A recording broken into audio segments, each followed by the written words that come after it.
First of all, thank you for waking up early on Sunday morning. It's unusual to see this many people. I guess this is one of the first events of the conference, so I get to welcome you all to Anaheim, to SIGGRAPH, and tell you that you're part of something brand new, which you don't often get to do at SIGGRAPH. So we're trying something new this year. If you read the advanced program carefully, you may have noticed something about SIGGRAPH University. What we're doing is we're taking a small number of courses, 4 to be exact, and we're recording them. You see the cameras here.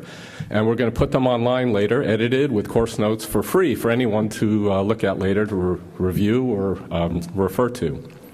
So one of the first courses I really wanted was to get Andrew Glasner to reprise his Intro to Computer Graphics course, which was very well received however many years ago he did it last. We have 4 courses. There are 2 going on right now, 1 right next door, and 2 this afternoon. So you're all part of something brand new, so you can tell your friends that you were there for one of the very first SIGGRAPH University courses, hoping that it works out.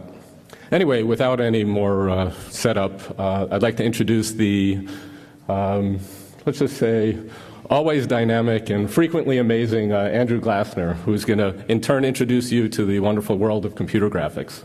Andrew.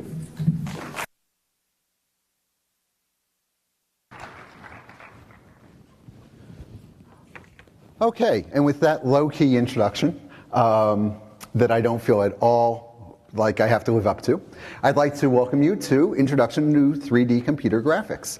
And Paul mentioned that this is a repeat of a course. It's actually a new class that I've written for you, but the topic and the title are familiar from years previous. So what I'd like to do today is to give you the tools that you'll need to have a really great and productive and rewarding SIGGRAPH experience. I want to give you all the ideas and all the words and some of the context for those things, so that for the rest of this week, when you go to different courses, you go to different talks, classes, animation discussions, there's so much going on. Even if you're just sitting having coffee with somebody and they start talking about computer graphics, you will know what they're talking about and you'll be able to join in the conversation. Now, notice that I do say up here 3D computer graphics. There are other Ds. There's 2D computer graphics, which is something that I really enjoy very much, and that has to do with doing things just on a screen. Buttons and text, type, circles and boxes, that sort of thing. And that's great stuff. But there's just no way we could cover everything in one morning session. And so we're going to focus here on 3D. So who am I? My name is Andrew Glasner. I work at a place called the Imaginary Institute. I'll give you just a little bit of my background. I have a PhD in computer graphics from the University of North Carolina at Chapel Hill. And I have worked in 3D computer graphics as a publishing research scientist for 25 years or 30 years, something like that. I've worked at various research institutions. I've worked at the IBM TJ Watson Research Lab.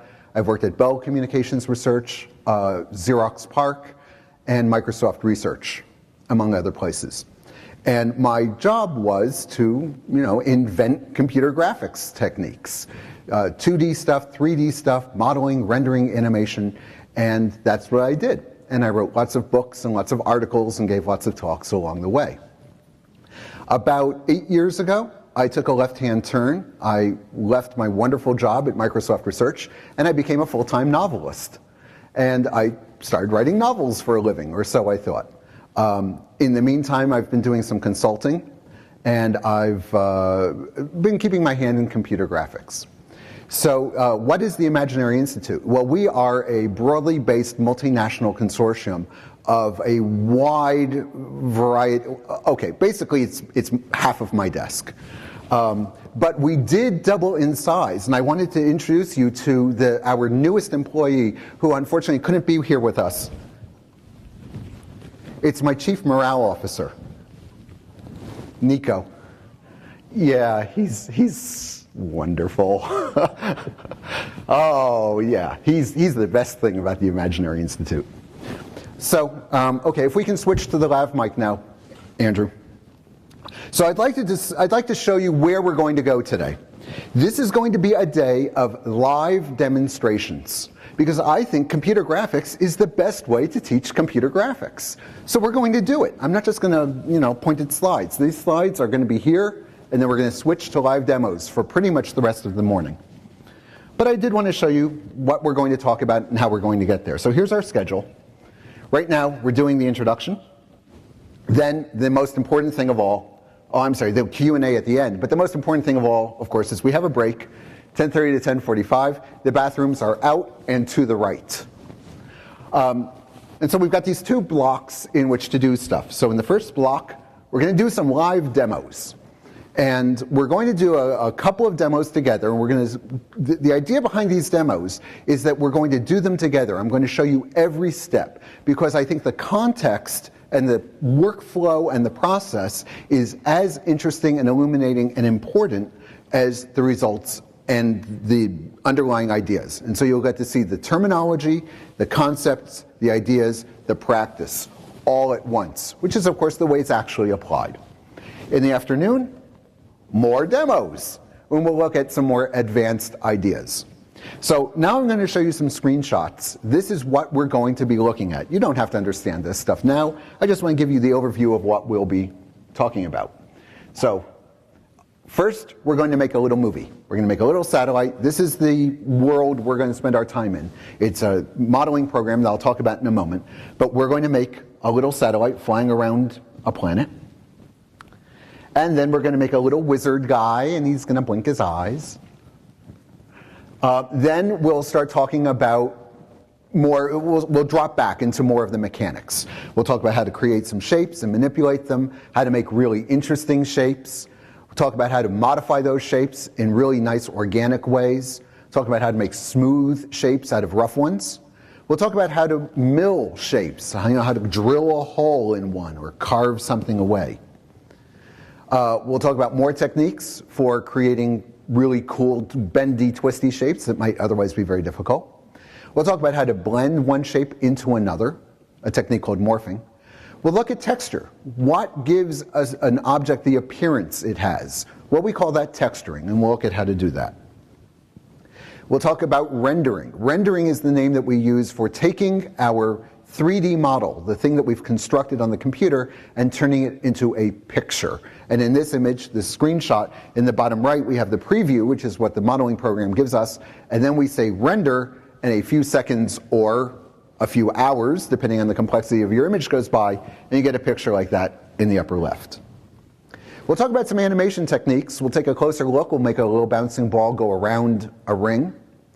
We'll look at something very important called rigging, and how you make a creature, here a little egg guy, move around. You actually put bones inside, and then you put skin around the bones, and we'll see how to do that. And we'll talk about a technique called keyframing, which is a way of creating 3D animation. We'll talk about dynamics. If you want to use cloth, and you want to make shapes bounce around and interact with one another, you want the computer to handle all of that stuff, right? You don't want to spend your time trying to make every little piece of cloth fall in the right place. Well, the computer can do that happily, and we'll see how.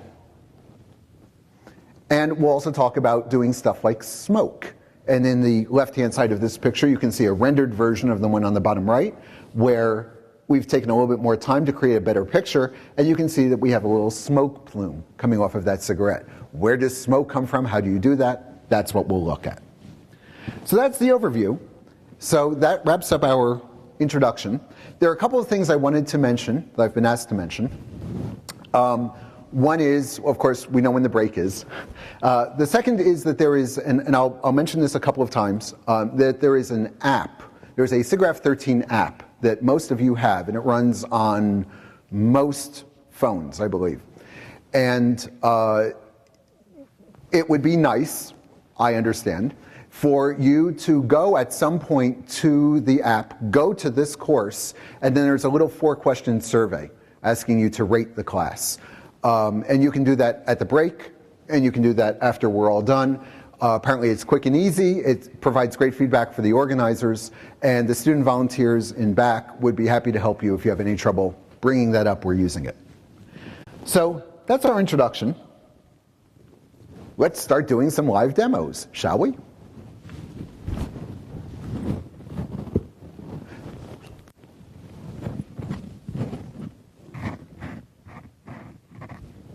There we go. Okay, so I'm going to spend the rest of this class pretty much sitting down here, driving this live demo. So the first thing we're going to do, as I told you, is we're going to draw, and I'll show you this, well actually let's look at what we're looking at right now. So I will stand up for a moment. So what we're looking at right now is the user interface for a program called 3ds Max. There are a lot of programs out there that let you design or model, animate, texture, and render. There are several commercial products. There's, I don't want to start naming them all because I'll leave some out, unfortunately, inevitably. But some of the more famous ones are Max, Maya, Lightwave. Right, I'm certainly leaving out many, but they'll all be out on the show floor. And there's even a free alternative. There's a program called the Blender, and you can download that for free. Now they're all different, but they all do pretty much, you know, their core capabilities are very similar in many ways. They let you create shapes, manipulate them, give them surface appearances, render them. I'm only going to use Max this morning, and that's because Max is the one I'm most familiar with. So rather than switch from one to another, and then suddenly we'd have, you know, a lot of trouble keeping up with the changes in the user interface, we're going to stick with this one. And I do like Max. And obviously, you know, I'm using it here, but I am not a spokesman for the product. I have no financial or connection with the company. I have friends there, but I have friends at the other companies too. So I'm using Max because it's expedient, it does our job, and I know it well. But by all means, if you are interested in one of the other packages, definitely check them out. They'll all be on the show floor, and there are tons of books and courses and YouTube videos to help you with all of these programs. So what we're looking at here is the basic starting user interface. We have 3 panels at the upper left, the upper right, and the bottom left, and 1 panel in the bottom right. And rather than walk through all this stuff, you will see very quickly what's going on here. But I will say that basically this is like looking at a piece of blueprints. In the upper left we have the top, bottom left we have a left view, and in the upper right we have, which one do I have it set to right now? Right, the right view. But it really doesn't matter, you'll see. We're just looking at the same thing from 3 different perspectives, and in fact the one in the bottom right is a perspective view. So let me show you what I'd like to do first. We are going to create a movie. And here's the movie. I'm going to play it for you. Here's the starting frame. Now we're going to build this from scratch. Now I showed this to Paul yesterday and he said, what are all those white things? I wanted you to see the stars. So I made them big and I made lots of them. As you see, and as we will see when we make this, if I've overdone it, we can back off very easily. We can have fewer stars and we'll make them smaller. But I made big stars. In the back right, you can see we have a little satellite. In the front left, we have a little teapot with some weird texture on it. In the middle, we have the planet Jupiter. And here's the movie that we are going to make. There we are. So what's going on here is we have models, we have textures, we have a background. There's a camera, right? Something is moving to change what we're looking at. There are lights.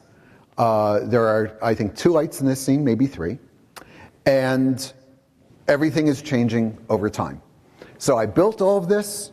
I rendered it out 1 frame at a time. There are 100 frames here, and we're just zipping through them because they have all been pre-saved on the disk. So let's go ahead and make this movie. So we'll stop it, blow it away, and start fresh. So this is going to be the bulk of our morning, is we're going to make this movie. And again, I'm going to do it step by step by step. When we get to the further demos later today, I'll go quicker and quicker because you'll have the basics. But I want you to see each and every little step here because that will give you the context for what's going on. So okay, let's make a satellite. So I'm going to begin, or let's make a satellite movie, and in fact I will begin with the satellite itself. So I'm going to turn on a little snappy thing, and I won't describe every little key click I do, but I'm going to create a sphere. And I do that by selecting over here, I have a list of shapes that I can make. So actually, just for fun, let's run through a few of them. I can make a box. There it is. And it's, it's a box in 3D, and I can tumble around it, and I can change its size. Okay, so those are boxes. I can make a sphere. No surprise. We can make a cylinder. So there are a bunch of these basic shapes, and you can imagine that there's lots of them, and there are. There are all of these, and then there are more menus with more shapes. All of the basic shapes that you think of as being important to sort of making basic sorts of shapes are all here. There are even some sort of goofy ones. There's a torus, so I can make a donut. I can change the size of the inner and outer ring. They're all there, including the most important one of all, of course, the teapot. So you might be wondering, why is a teapot listed along with sphere and all the others? The teapot has a long and venerable history in computer graphics.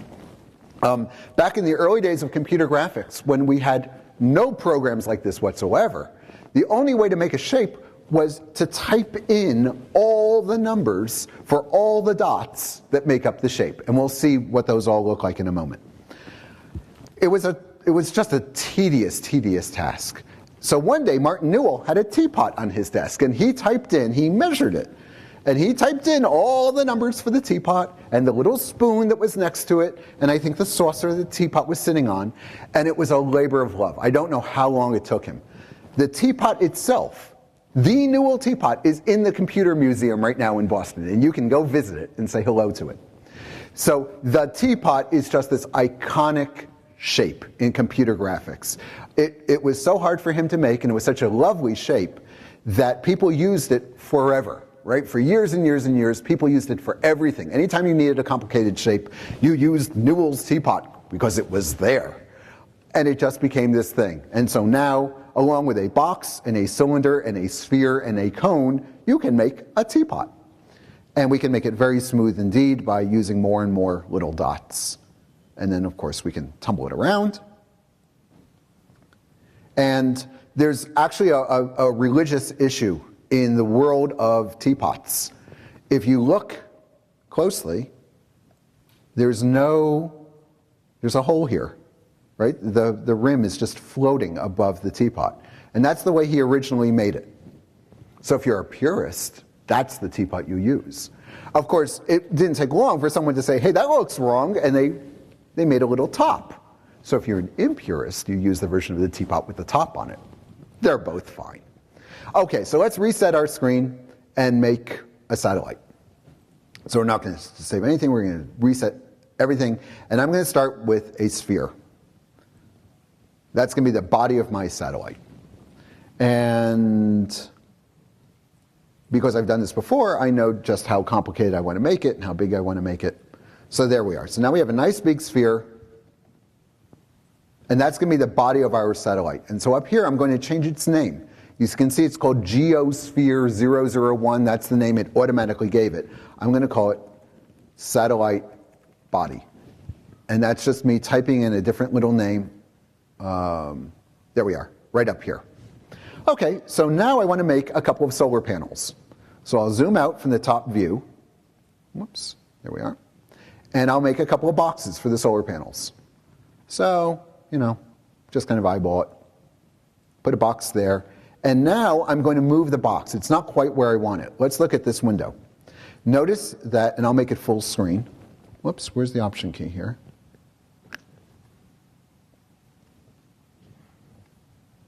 I'm not getting the shortcut. There we go. So notice that the box is not vertically centered on the sphere. So somehow we want to get it so that the middle of the box is at the middle of the sphere. And the easiest way to do that is to tell the computer I want to move it. So here's a little user interface gadget. If I click down here, I can move the thing anywhere I want. Or if I just click on Y, whoops, let's get that back. If I just click on Y, I can only move it up and down. I can't move it left and right. So all these little user interface gadgets are there to help us do this kind of thing. So there we are. I'll zoom out a little bit so I can see my solar panel. Whoops, I want to see the whole thing. And I will give that a name. Let's call that. Now there's you can either, we're going to end up with a bunch of things that are on the left and a bunch of things that are on the right. So how do you want to name them? You can either call them left something, and then we have, when we look at the list, it'll be left this, left that, left the other. Or you name the thing and you put the word left together. You put the word left after it. So we have both solar panels, both antennas, both of the other things. It doesn't matter. I'm going to call this panel left. So my panels will be together. And now I'm going to make a second panel. So I'm going to zoom out. And I'll just sort of move my screen over here. And now I'm going to take my solar panel and I'm going to mirror it. Actually, tell you what, let's do it a different way. I'm going to drag a copy. Whoops. Come on, Mr. Machine. There we go. And now I'm making a second copy of that same shape. Great, we tell you don't want to make a copy. I'm going to call it panel right. So we're making a satellite, and there it is, and you can see it's nice and symmetrical, and we can tumble it around down here. So this is why I was saying that you would get the hang of these three panels very quickly, right? Up left we have our top, here we have the front view, and here we have the side view, and we can see we're looking down the panels kind of that way.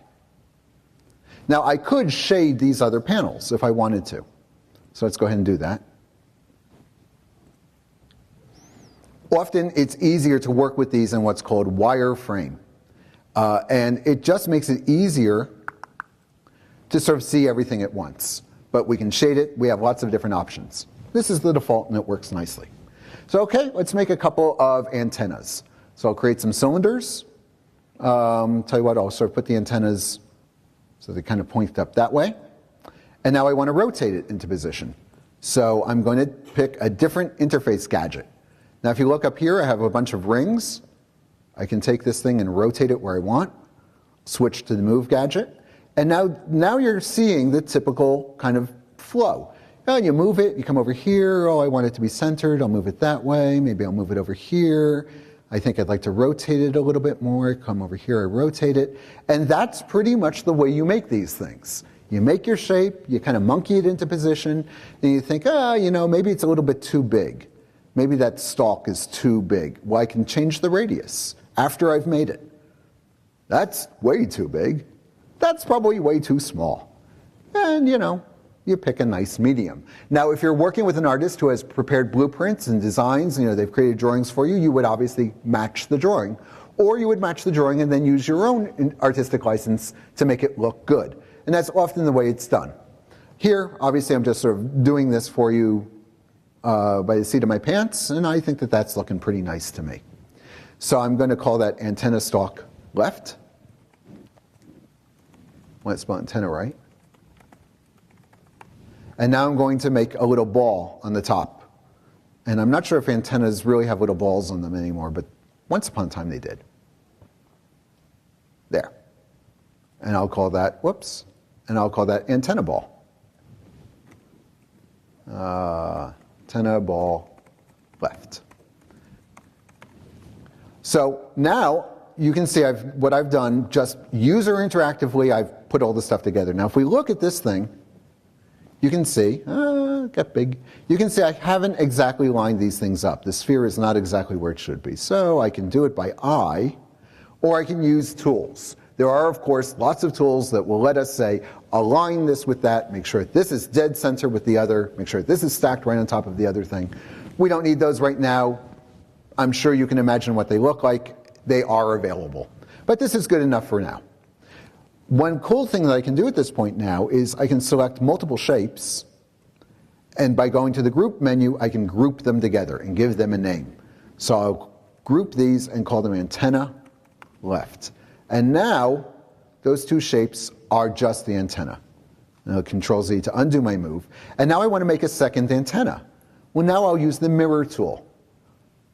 And it says, okay, I'm going to mirror. Now I can choose what axis I want to mirror around. It's just like putting a mirror in the middle of our scene. So let's say I want to rotate around the x-axis and I want a new copy. So leave the old one, but make a new one. Now again, you don't have to worry about the details of the mechanism here. I'm not trying to teach you how to run this program. I'm trying to give you the general idea. And again, all of the 3D programs have tools like this. And so this is the workflow.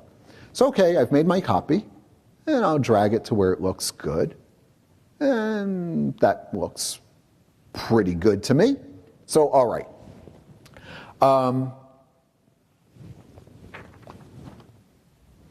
So we've labeled everything. You know what I'm going to do now, though, is I'm going to make these panels a little bit wider because I think, whoops, made it longer. So this is actually part of the beauty of using the computer. So let's see, how big did I make that? I made it, let's make it 120, so that way I can make the other one exactly the same. Is that too much? No. So, but this is the beauty of it, right? Try doing this with oil painting. I oil paint. You can't go back and just drag the thing bigger and move on, you know? It's more time consuming. I paint with acrylics, and acrylics, you know, you can mess around with a little bit more. But still, you know, just try painting this picture and then saying, you know, I'd like that big. That's just not going to happen. Even if you're working with clay, it's going to be some work. The beautiful thing about the computer is you can monkey around with these things until they feel and they look just right. Okay, I'm going to say that's good enough. So now we've made a satellite. So I'll group everything together and I'll call it satellite. Beautiful. Let's push on and make the rest of our scene. Well, in order to build out the rest of the scene, I need to create a camera and some lights. Why do I need these things? Well, I mean, already there seems to be some light. Well, there is some light in the bottom right-hand picture. It's the default light. It's a light sort of just hovering a little bit above and behind us. And there's obviously a camera because we're viewing this from somewhere. But again, it's a default camera. It's not something I can control. So I'd like to actually put a camera into the scene. And I can do that. The easiest way is to say, create the camera, create a camera from the view. Now if I zoom out, I've got myself a little camera. And tell you what, if I zoom in on here, you can actually see what the camera icon looks like. Whoops, don't go away. It looks like a little camera. So okay, we can now, there we are. So now I can move the camera around, just like any other object. Let's go ahead and do it. I'm moving around the camera, and that's changing the view. Why is the view in the bottom right-hand corner changing? It's because the camera also has a target. Now I've selected the target. This is where the camera is looking. So I want the camera to look pretty much at the satellite. So I'm going to put the target, right on top of the satellite. There we go. Now if I look at the camera itself, let's go ahead and select the camera. On the right-hand side, I don't know if you can make it out, but I have a list of things I can change. And for example, there's a set of lenses here, 20 millimeter lens, 50 millimeter lens. If I click on 20 millimeter, I'm now using a camera standard, a 20 millimeter lens. It's taking care of all the math to give us a 20 millimeter lens in this scene with these shapes and these distances. So this is great. Right? If you're talking to a cinematographer and he says, you know, we need a field of view of 25 degrees. You go, oh, great. Then I will have a point of view of, I would double it, 50 degrees, and there it is. I can narrow my field of view. I can narrow it. And you can see how big it's getting in the other images. Or I can bring it in way small. So this is great. I've got myself a camera. So let's put that back to 45 degrees. It's a nice round number. Now I need some lights. Again, what I have right now are default lights. Let's make some real lights. So I'm going to come over to my light constructors, and I'm going to create some spotlights. So I'll put one spotlight kind of left and pointed at the satellite. And notice what's happened. In the bottom right, our default light has gone away. Now we're using the spotlight I just made. Why does it look so weird? Well, let's zoom out. Notice that the spotlight is by default sort of lying in the plane of the satellite, whereas the camera is way up here. Well, no trouble. We'll just move the spotlight. Let's move it up here. And we'll move it over to where the camera is. Where are you? There you are. Okay. So now it's right behind the camera, more or less. Let's get it off to one side just so it's kind of nice. There. So I will call that my key light. Now let's make a fill light. And if you know about lighting, you know, you typically, I'm going to use a 3-point light here, or a 3-point setup. So I'm going to have a key light, a fill, and a rim. So here's going to be my fill light. Let's go ahead and name it that. Tell you what, I'll name the key light too, so we know what it is. Oh, I did. I called it key. It's called key light. All right, so now I'm going to take the fill light, and this is the reason I'm naming everything. I can choose it by clicking on it, or I can come up to this list, and I will choose fill light from the list. Zoom out so I can see it. Let's move it so it's kind of over there somewhere. Good enough. And now I'm going to adjust the light. I don't want it to be so bright. I'd like it to be, oh, I don't know, much dimmer. So we're going to change its strength from 100% to about 20%. Okay, that's good. So I'll tell you what, let's lower the key light then to about 80%, so that together, where they overlap, it doesn't get too bright. It doesn't bloom out. So that looks pretty good, right? We have a nice bright light on the left and a nice little fill on the right. And just for fun, let's make a rim light behind the camera. So let's create one. Let's see, the camera is there. Let's put it back here. So this is going to sort of give us the silhouette, or it will illuminate the silhouette. So I want to kind of get it behind the camera. It's a pretty subtle effect, but what the heck. We'll go ahead, we'll give it a name. We'll call it the rim light. Whoops, come up to me. Rim light. Let's give it a nice dim color. Tell you what, I'll make it just 0.2. And you don't have to worry about the fact that this is 0.2, right? There's a little slider here, and you can just sort of slide it up and down until it looks pretty. So, you know, around there looks pretty nice. And I'm going to give it this yellowish color. So I'm just using a standard color selector here. There we are. So now it has kind of a yellowish color. Now what I'm looking at here in this bottom right is a preview. I can now ask the computer, show me what this would really look like when I'm done. That's a technique called rendering. And to render a picture, really you could say it's rendering it now. Rendering means produce an image. And so, yeah, right now it is rendering. It's rendering this picture in the bottom right. And in fact, this picture is being rendered in real time. Real time is a phrase that we use when we talk about rendering to say, you know what? This changes under my control. As I do stuff, the image changes. It's not like I move my mouse, I wait 5 seconds, I get an update. That's not real time. Moving my mouse, changing the picture, that's real time. That's what games need. Movies don't need that because, you know, they spend a lot of time in pre-production before you get to see them. So if I was to make this for a movie, I'd want to do a lot more stuff with this maybe. Maybe I'd have 100 lights, and we want to add stars and planets and so forth. And so when we do that, typically we will render. So let's go ahead and render this. I'll go up to the rendering tab. Actually, I have shortcuts for that. So I'll just tell it to render this window. And now watch what happens when I hit the button. Doop-de-doop-de-doop. It took a moment. And as we get more and more complicated, it will take longer and longer. But it wasn't instantaneous. And I can make this much bigger, of course, and if I make it much bigger, it will take even longer. So let's go ahead and set it up. Let's use a much bigger, let's just say 800 by 600. Let's see if that takes much longer. No, this is a fast computer. But you can get the idea, right? If I had 100 of these, it would take a little bit longer. But it's a much nicer image. Everything is much cleaner, and we don't have all this extra little bric-a-brac showing us where the lights are and where the camera is. We're looking at just the image itself. So okay, let's go back to 640 by 480, which is a typical size for making these little tests. Great, so now that we've made our satellite, let's give it a world to sit in. So now I'm going to create a texture to sit behind. Oh, I wanted to do one other thing with the lights before I leave them. So let me just take care of that now, and I'll get back to what this is about later. I just want to turn on this option so I don't forget it later. Okay, little technical detail. Now we're going to make the backdrop. We're going to make this field of stars. How do we do that? Well, now we're going to change kind of our thinking. We're not going to be making a shape now. Now we're going to be making a picture. And this is generally how we give objects an appearance.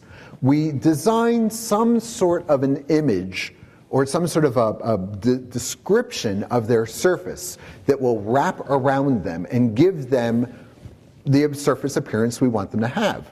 In this case, we're not even going to wrap it around an image. We're going to wrap this around the world. I'm going to make a field of stars and wrap it around the world. So let's go ahead and do that. So I'm going to create what's called a material. And this is the material editor in this program. They all have very similar things. This one's a little bit different than you'd find in other programs, but they're all sort of the same. And I'll give this material a name called star field. And here's a preview. Right now we have no materials. Everything is gray. There are lots and lots of pre-built materials. And one of them is going to be just right for creating a star field. And that's the cellular texture. So here you can see this big list of stuff we can choose from. And these lists get very, very big, right? People have made everything for you. There are libraries of cement and wood and ocean waves and all kinds of things. So we're going to use this thing called cellular, which is actually a little program that makes a little pattern. So I'm going to name it stars, and if I click here, you can see it's giving us a preview of the pattern. Now it doesn't look much like a star field because I haven't set the parameters up the way I want them. So let's go ahead and change the sizes of the little white blobs, about 1.5, and we'll spread them out by about 0.05. So these are numbers that I picked before. And now you can see, okay, that's a sphere covered with stars. So let's go ahead and tell the program to use that as our backdrop. So I'm going to go to the environment. I'm going to tell it I want you to use something I've already made.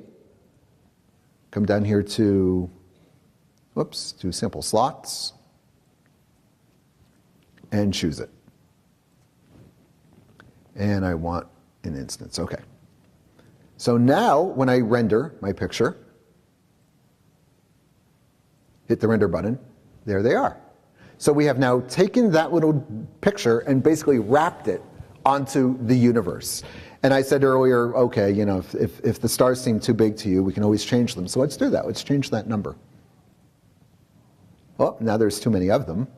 So, and you can sit there and monkey with these numbers until they look just right to you. So I don't know, can you even see the stars? No. So that's why I chose those big ugly stars. So let's put them back. Okay, now we have too many of them. Well, you get the idea, right? You sit there and you play with these numbers until you like what you're seeing. So, tell you what, let's see if I can find a happy medium between where I was. How's that? Still a lot of stars, right? Let's see if we can crank it down just a little bit. I've got to tell you, this is actually really fun. You can spend a lot of time just, getting this just right. It's really fun. So, okay, can you see the stars now? Most people are nodding. Okay, good enough. Tell you what, maybe we'll make them just a smidgen bigger. I feel like I'm going back to where I was. All right. Okay, so now let's make a planet for the satellite to orbit. So I'll back out, and I will grab the satellite. There's my little widget for moving things. I'll move it away. And now I'll make a satellite, or I'm sorry, I'll make a planet. And I'm going to make just a big old sphere. I know planets aren't spheres, but just make a big old sphere.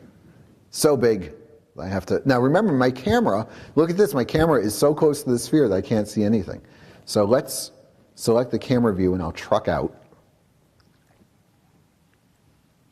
Okay. And I wanted to make sure I get this about the right size for you. Okay, and we'll call it planet. And now I would like to give this a texture. Now, what should it look like? In the movie we saw before, it looked like Jupiter, so let's make it look like Jupiter. So I'll open up my material editor, I'll choose a new slot, I'll give it a name, we'll call it planet. And now I'm going to choose what's called a map. In computer graphics, we use the word map to mean almost always image. It's used both as a verb and a noun. When we use it as a noun, when we say apply that map, what we're really saying is take that picture and wrap it around some object. And so the picture is the map. And so when you hear people say, oh, I applied the map, or I'm doing some mapping, that's what they're talking about, taking a picture and putting it on an object. So that's the verb form. Say, I'm going to map this. Oh, you didn't map that right. Oh, I spent all day yesterday mapping. What they're talking about is fitting pictures around objects. Now, you might ask, how would you map a picture around a sphere? And if you know about cartography, you know we have Mercator projections, and I mean, we just have lots and lots of different ways of wrapping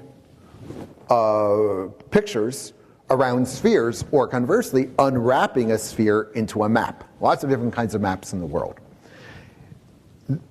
All of these programs give you a default mapping. So when I made this sphere, if you can see down here, it says generate mapping coords. It automatically said, you know what, here's a default way to wrap a picture around this object. And all the built-in objects have that. If you start making an object of your own, like this microphone or this curtain, then you do that yourself. And there are tools where you go in and you say, here's how to apply the picture to my shape. So if you ever built model kits as a kid, cars or ships or something, they often came with little decals, little stickers that were on clear film. Typically you would soak them in water, peel them off, and paste them onto the model. And that's just what we're doing here. I'm going to take a picture, peel it off of something, and paste it onto this surface. So I'm going to choose a map or a picture, and I'm going to put it into one of these channels. So I'm going to tell it I want to use a bitmap, which is just their way of referring to a pre-stored picture. And it's saying, which picture do you want? And now I'm in my standard file browser. You know this from your computer.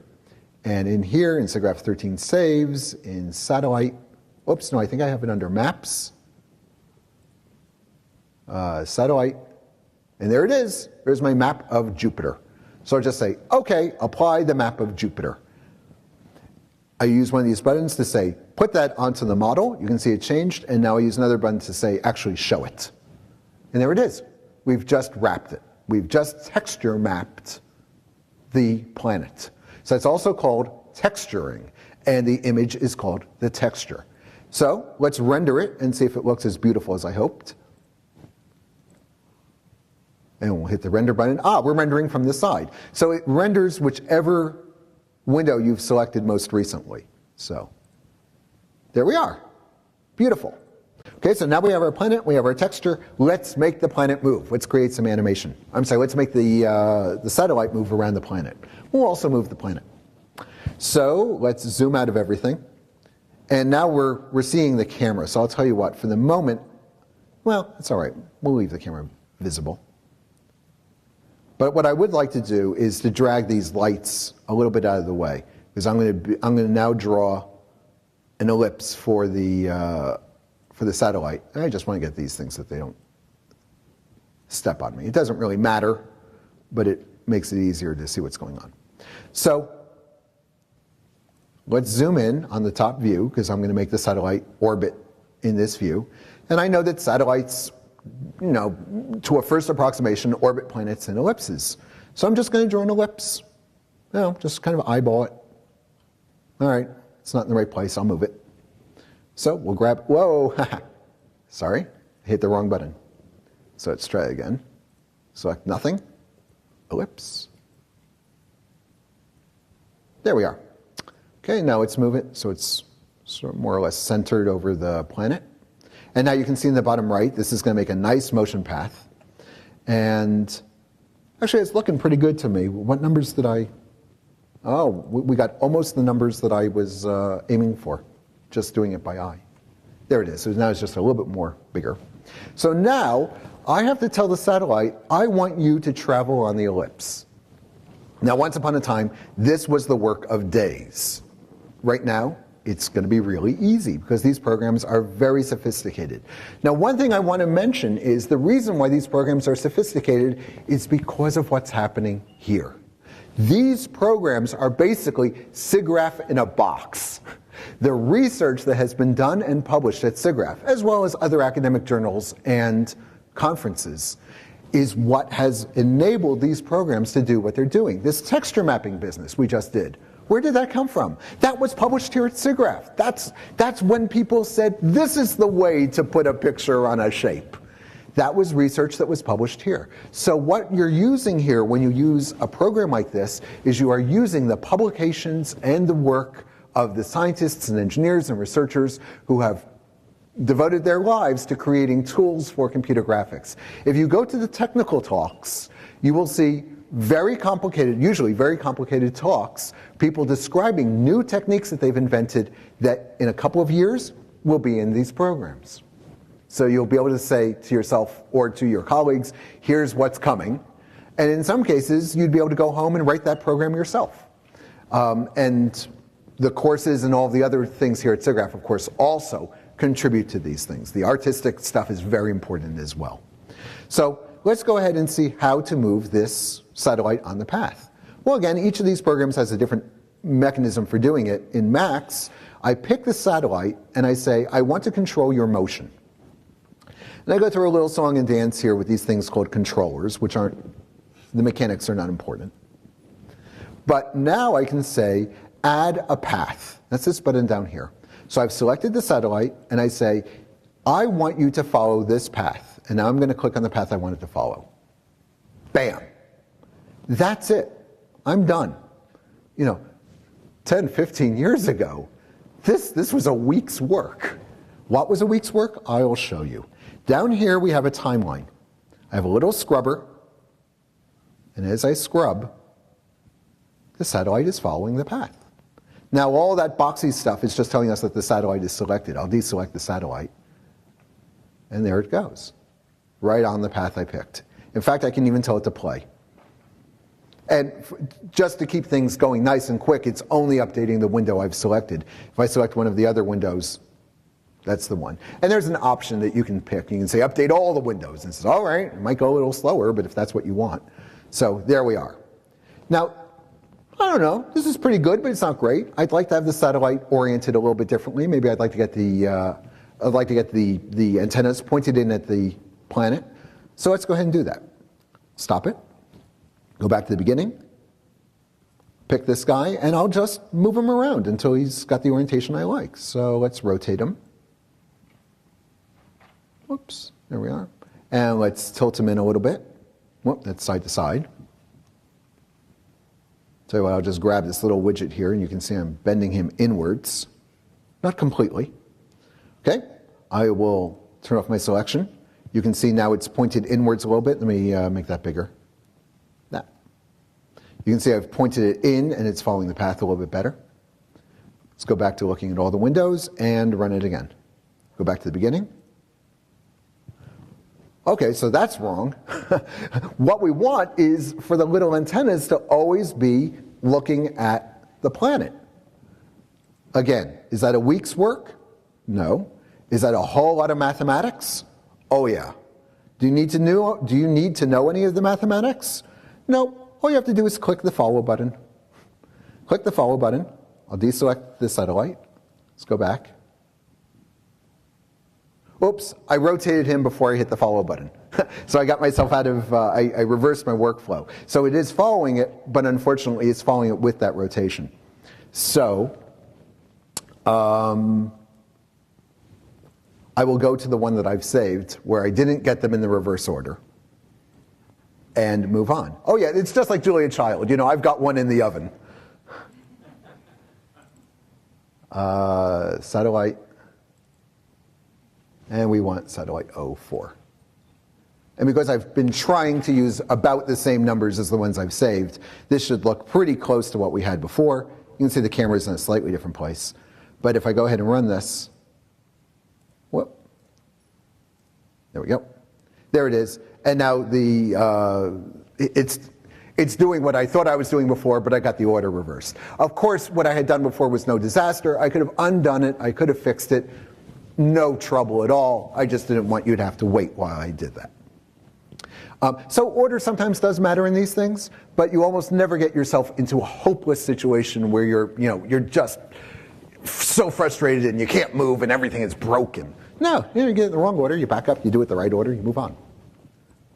They've been beautifully designed. I mean, untold hundreds of thousands of man-hours of design and experience have gone into refining these interfaces.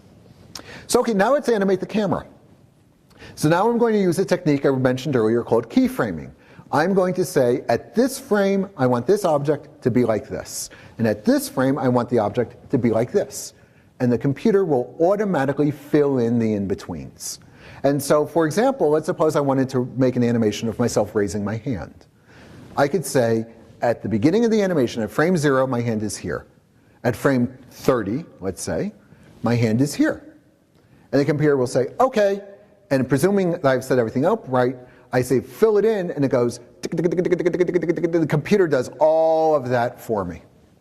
And I have all kinds of control. I can tell it to start slow and speed up and slow down. I can tell it to rocket up and come to a halt. I can tell it to zoom. I mean, we have total control over how that happens. And that's an enormous help. Again, if you're drawing these things by hand, if you're doing hand animation, and you draw one hand here and one hand here, you're going to spend the rest of the day drawing all these in-between drawings because they're all different. And in fact, this is what hand animators do. When I took a course in hand animation, one of my other students had recently completed a film. It was a beautiful 2-minute film that had all been done in pastels. Every frame was a pastel drawing that she then took a picture of, and Now there are 30 frames depending on whether you're doing video or film, and film rates change. Now people are trying to move these numbers up. But typically in video you have 30 frames per second, in the US anyway. And in movies you have 24 frames per second. So 30 seconds of motion corresponds, 1 second of motion corresponds to 30 drawings. So this person made 30 drawings for every second.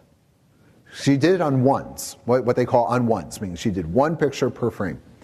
And then she did that for every frame of every second of this 2-minute movie.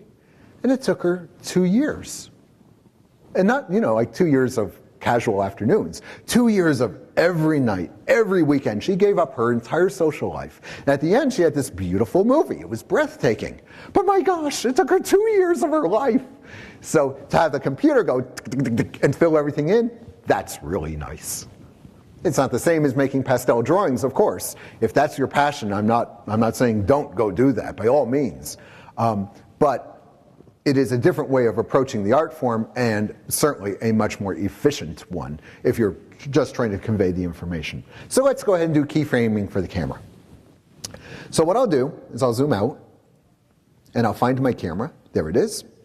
So these things all have a default color. You can see right now you may not even be able to see it, because this one was assigned default a color of blue. Let's give it a nicer, lighter color. This sort of lavender. There we are. Now it might be a little bit easier for you to see. It just picks those colors at random, and so it's just that easy to overwrite them. So let's go ahead and set some keyframes. So right now my animation is 100 frames long. That's the default. I didn't change it. So that at 30 frames per second, that's 1 2/3 seconds-ish. Okay, so it's a little under 2 seconds. So tell you what I'm going to do is I'll set the camera. Let's pick a starting. I'm now manipulating the view, not the camera, and the camera is coming along for the ride. And I'll pull back a little bit. All right, that's going to be my default view. So I'm going to tell the computer, start remembering these views. So there we are at frame 0. Now I'm going to move out to frame 100. So now I start and end in the same place. And now I'm going to go to frame 50, just smack dab in the middle. I'm not trying to be artistic about this. I'm just trying to show you what's going on. So right here, smack dab in the middle, I'm going to roll the camera. And we're going to come in, whoops, say, well, let's do it a different way. There we are. I want to come in way low like that. Not quite, maybe like that. And I'll tell it, there's my key. So if I turn this off now, and I scrub, there's my beginning frame, and now here's the computer. Actually, let me zoom out the other frames. Watch the camera. The camera is moving. I only told it frame 0, and now it's moving into position for frame 50, and now it's going back to where it was at frame 0, so that when the thing repeats, it starts and stops in the same location. So let's go ahead and play that. So I've just animated the camera. And to really see that that's the camera animating, I'll choose one of these other views, and you can see the camera is doing what I told it to. So that's called keyframe animation. Now again, we can control just how the camera is moving. Right now it has a default, and that's fine. That's good enough for me. So, for now. So now we've got the camera coming in low. It's beautiful. If I render out a frame, I'll get the frame at that moment. So I'm not sure if we ever rendered it out with the planet. So let's go ahead and do it. I'll hit render. There we are with our big old, oh, because I reloaded the file, we got our big old stars back again. I could fix it, let's leave it. But there's our planet, and there's our little satellite. So now let's make trouble for our satellite. Let's put that big obstacle in there. So let's pick a frame where it's nice and big, right there. And let's put a teapot right in its way. Why a teapot? Why not? Teapot in space. So I'm just going to draw a big old teapot, and I'm going to try to put it right on top of the satellite. So it just bangs right into the satellite. And let's just rotate it a little bit so it looks nice to us. Just turn it a little, just for fun. Tilt it a little bit. There we go. Little tilty teapot. And I'm going to move it so it's right on top of the satellite. There it is. As you can see in all three views, I've obliterated the satellite with my teapot. And even though I want this to be the monster teapot that destroyed the world, it's a little too big. Whoops. So let's make it about the size of the satellite. Okay. So now we have a problem. Now our satellite is on a collision course with our teapot. So now why is everything moving? I hope it makes sense to you. I've changed the scene, but I didn't change the camera. And so the camera is moving around as before. It's just taking a picture of a different scene. This scene contains a teapot. So okay, what we want to do now is we want to tell the satellite, avoid the teapot. So what I'm going to do is I'm going to make the teapot a little bit more obvious. And I'm going to give it some I skipped the step when I reloaded the file. I assigned all of these textures to the satellite. Let's bring the satellite back here, say, and I'll render it. And you'll see the satellite has a yellow body, orange stalks, red tips.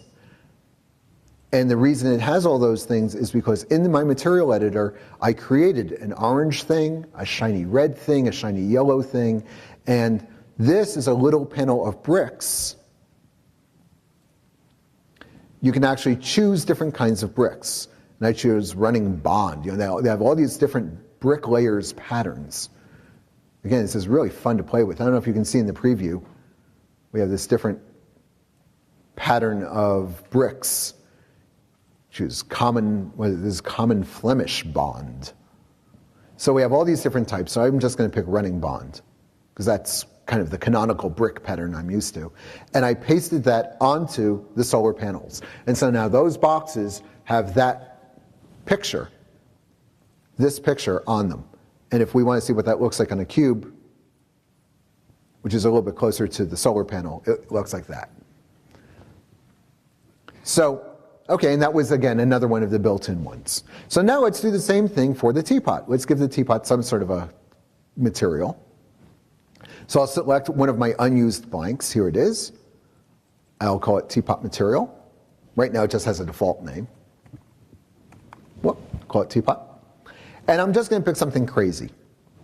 So I'm going to pick some marble, and I'm going to give it really garish colors. Really bright yellow, just so it's really easy to see. The other color will be really bright red.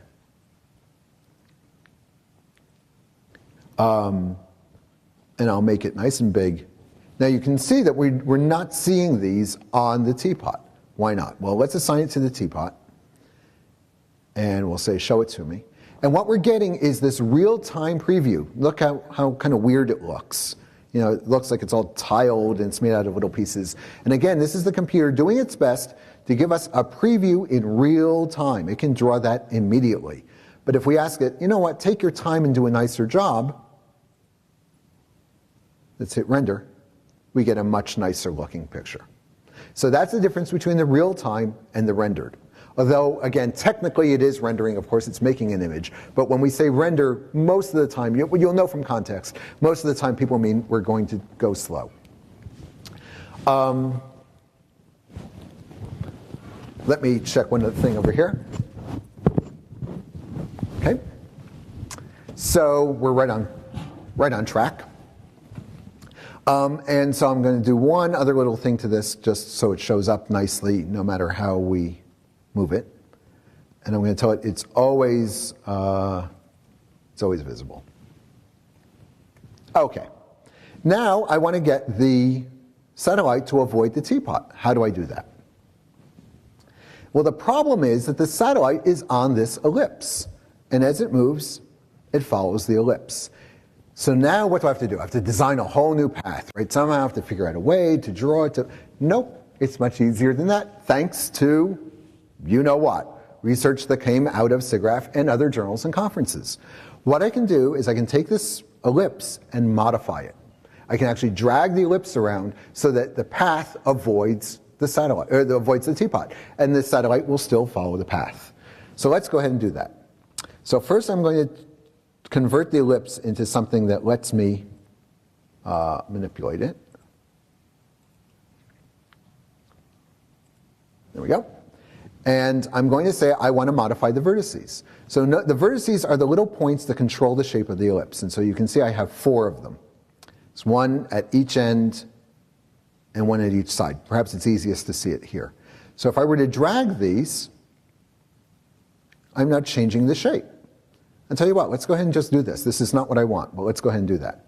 And now run. Whoops.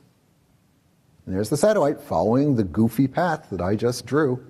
It's not what I want, but it doesn't care, right? So it's that easy. So let's go ahead and use that technique to make it avoid the teapot. So I'm going to modify this thing, and I'm going to find refine. Where are you hiding? There you are.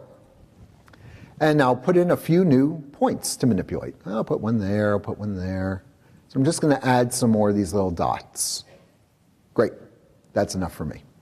So we'll turn that off. And now I'll move those dots around. So let's just select them and move them. I'll just pull them up. So one by one. So I'll select them in that window and move them here because it's a little bit easier to see. Oh, I could even do it here. This is nice. There we go. Let's pull this one up a little bit. Okay, so you can see that they have these little knobs coming out of the sides. Those are Bezier control handles. You're used to those if you use Adobe Illustrator or you use other programs that let you draw paths. Using those little handles, I can adjust the shape. Whoops, should I still have vertices on? I can adjust the shape of the curve. And so, whoops, let's see if I can grab those and there we are. Whoop, tell you what, why don't I just rotate them? And I think I've gotten myself a little confused here. I'm not quite sure where.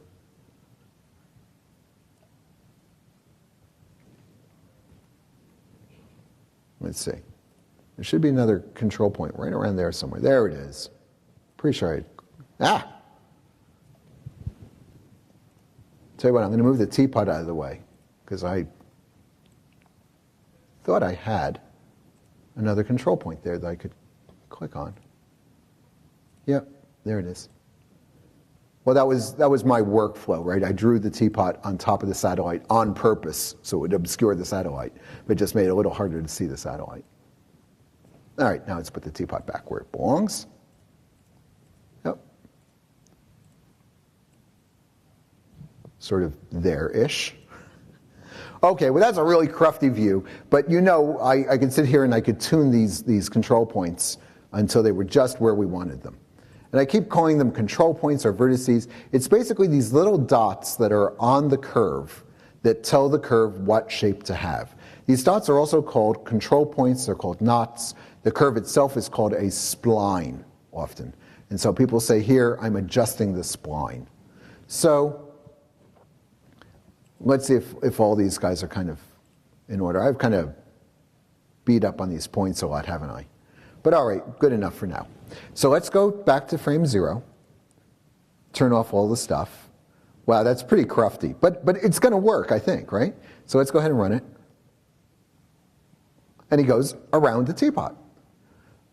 So I was doing this quick and dirty for you. You can see I drew a pretty ugly path, but of course you can smooth that out. In fact, we can choose the whole thing and choose all the vertices and smooth them. Sometimes that makes things better, sometimes it makes it a little worse. Let's choose smooth. Any better? No, it's not really an ellipse anymore. All right, so I'm going to undo that. So we could go in by hand and tune up each one of these things. So everything looked smoother and nicer and rounder.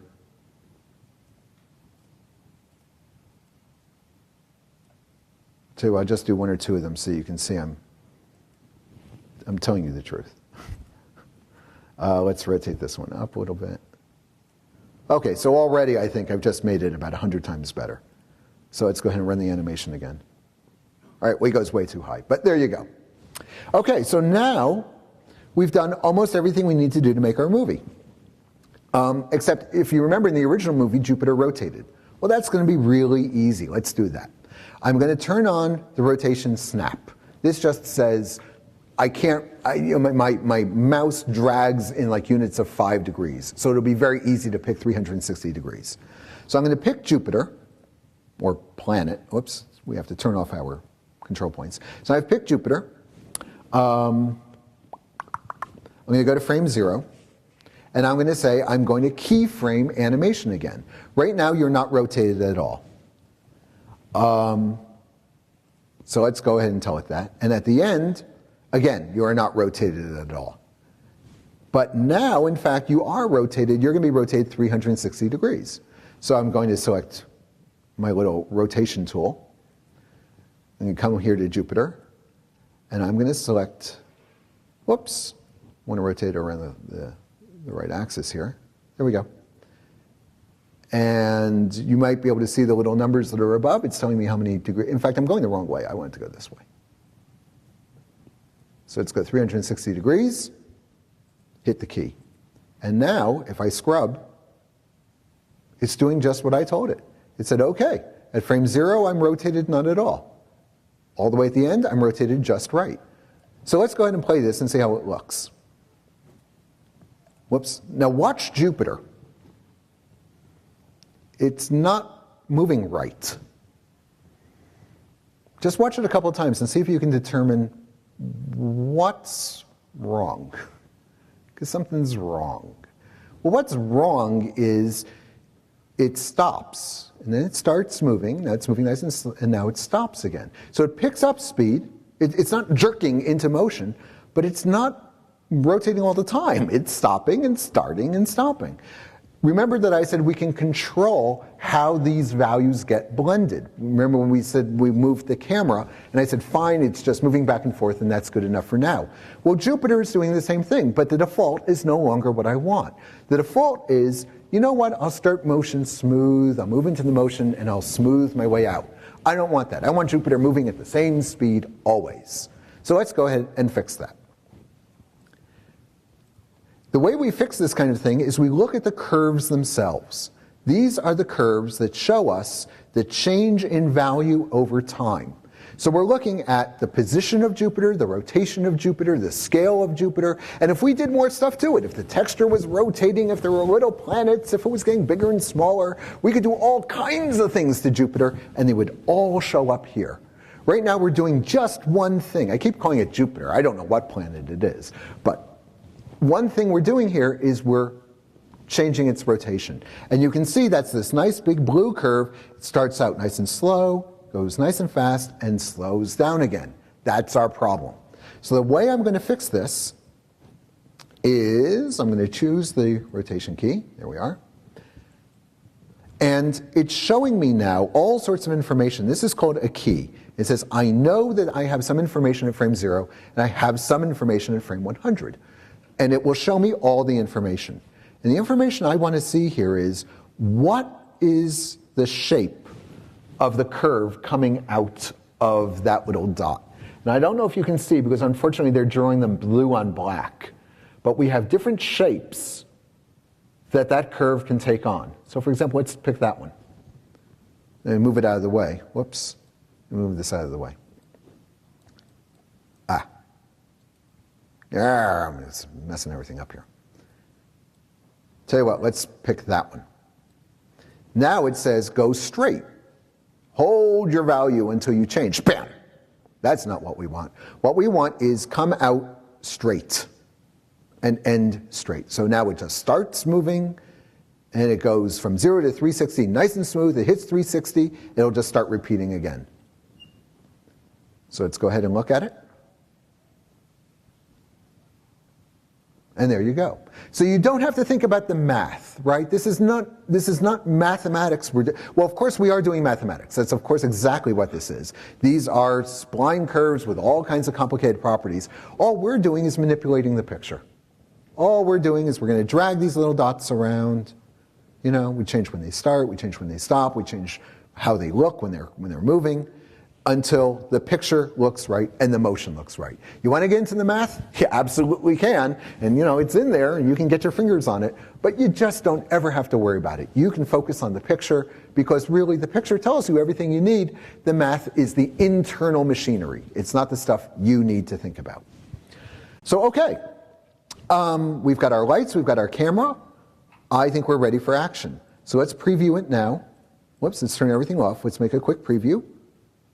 All right, except for the really awful motion of the satellite. It's got this ridiculous little hiccup here. Even so, let's render this out. So now it's time to make our movie. So let's go to frame 0. Whoops, there we are.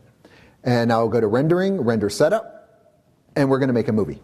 So I'm going to tell it to render the whole thing. You know, this is just standard, you know, computer bric-a-brac. You set things up, you name your files.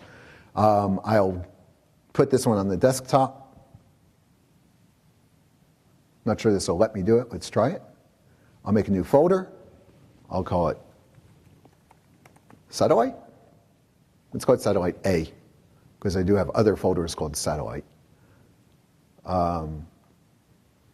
Okay, go into the folder, and now I'm going to give the file a name. So I'm going to call it satellite.a.tiff.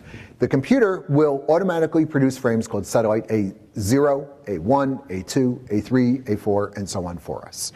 All right, so go ahead and create satellite A.tiff. All these options, sure, go ahead, do whatever you like, render. And if I've done it right, what we're doing now is we're rendering each frame, one by one. And if you watch, particularly watch the satellite or watch Jupiter, you can see it's changing one frame at a time. And up here it's giving us all kinds of information. If you can read it, frame number 33, 37, 38, 39. So it's going pretty fast. It tells us how much time it's taken, how much time is left. You get the idea. We're already about halfway there. So this is going nice and fast. There are situations where, you know, it could take 2 hours for every frame. And then you let it run overnight or over the weekend. And you come back on Monday morning and you see how your movie did. So, okay, now we've made all of our frames, just about. So I'm going to read them in one by one and have the computer run them together, which is what we did at the very beginning. So let's go ahead and do that. I'll close everything down, and I'll say read in the frames we just made. And I'll go to the desktop. I'll go to satellite A. If I'm lucky, haha, there they are. There's all the frames we just made. And it automatically, I don't know if you can see, it's the first one's called A0000, A0001. It automatically keeps track of all that stuff for you, so you don't have to worry about it. So let's bring it all in. It's loading in all the frames. It shows them to us as it loads them. And now it's run it. And here's the movie we just made together. So this is pretty good. You know, it's got all kinds of problems, but it's not bad for a quick piece of work. But there is one thing that really kind of bugs me, and that's that the motion doesn't really look smooth. It looks a little bit jerky. The reason for this is because the camera is moving quite a bit. And when the camera moves a lot, what that means is that over the course of any one frame, the camera is changing position substantially. It's, you know, in one place and then it's somewhere else. If you've ever done this with even just a handheld camera, you know that when things are moving fast in front of the camera, it doesn't matter whether the camera is still and the object is moving fast, or the object is still and the camera is moving fast, there will be a little bit of a blur, right? Imagine someone bicycling past your camera, and you go, and your frame takes maybe a quarter of a second to expose because it's not very bright outside. You'd get this big blurry path of a bicyclist. We have none of that here. Every frame is a perfect instantaneous snapshot. And that's what's making it look a little bit clunky. So let's get rid of that, shall we? Well, luckily there's this place called SIGGRAPH where research has been published. I'm selling you on SIGGRAPH and you're already here. I'm a fan, what can I say? I will tell it to use motion blur. And I don't have to know the mathematics and the algorithms, I just have to turn it on. So I'll go into render setup, and I'll come down here, whoops, I want to be in the renderer section, and we'll just turn on motion blur.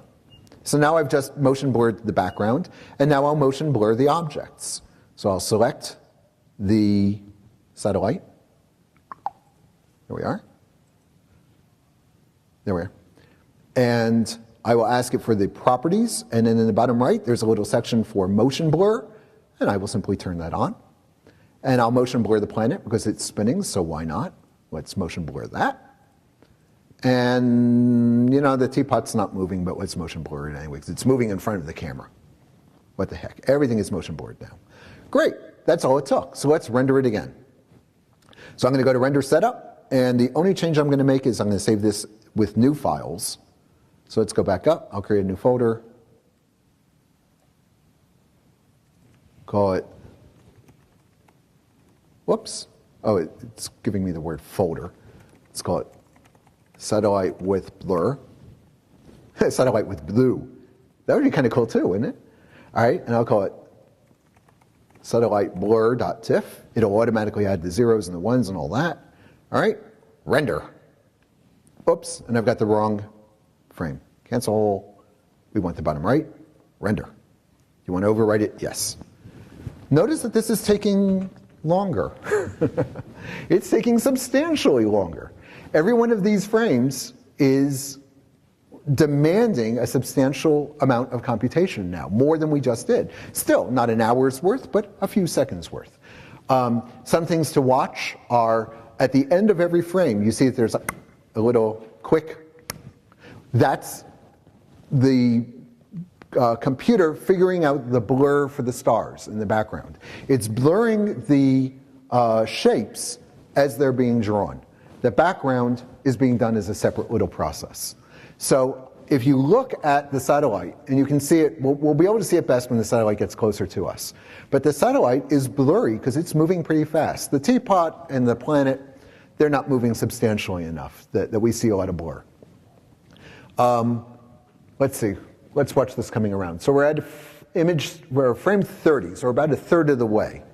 So let me see if we want to let this run all the way. What the heck, let's let it finish up.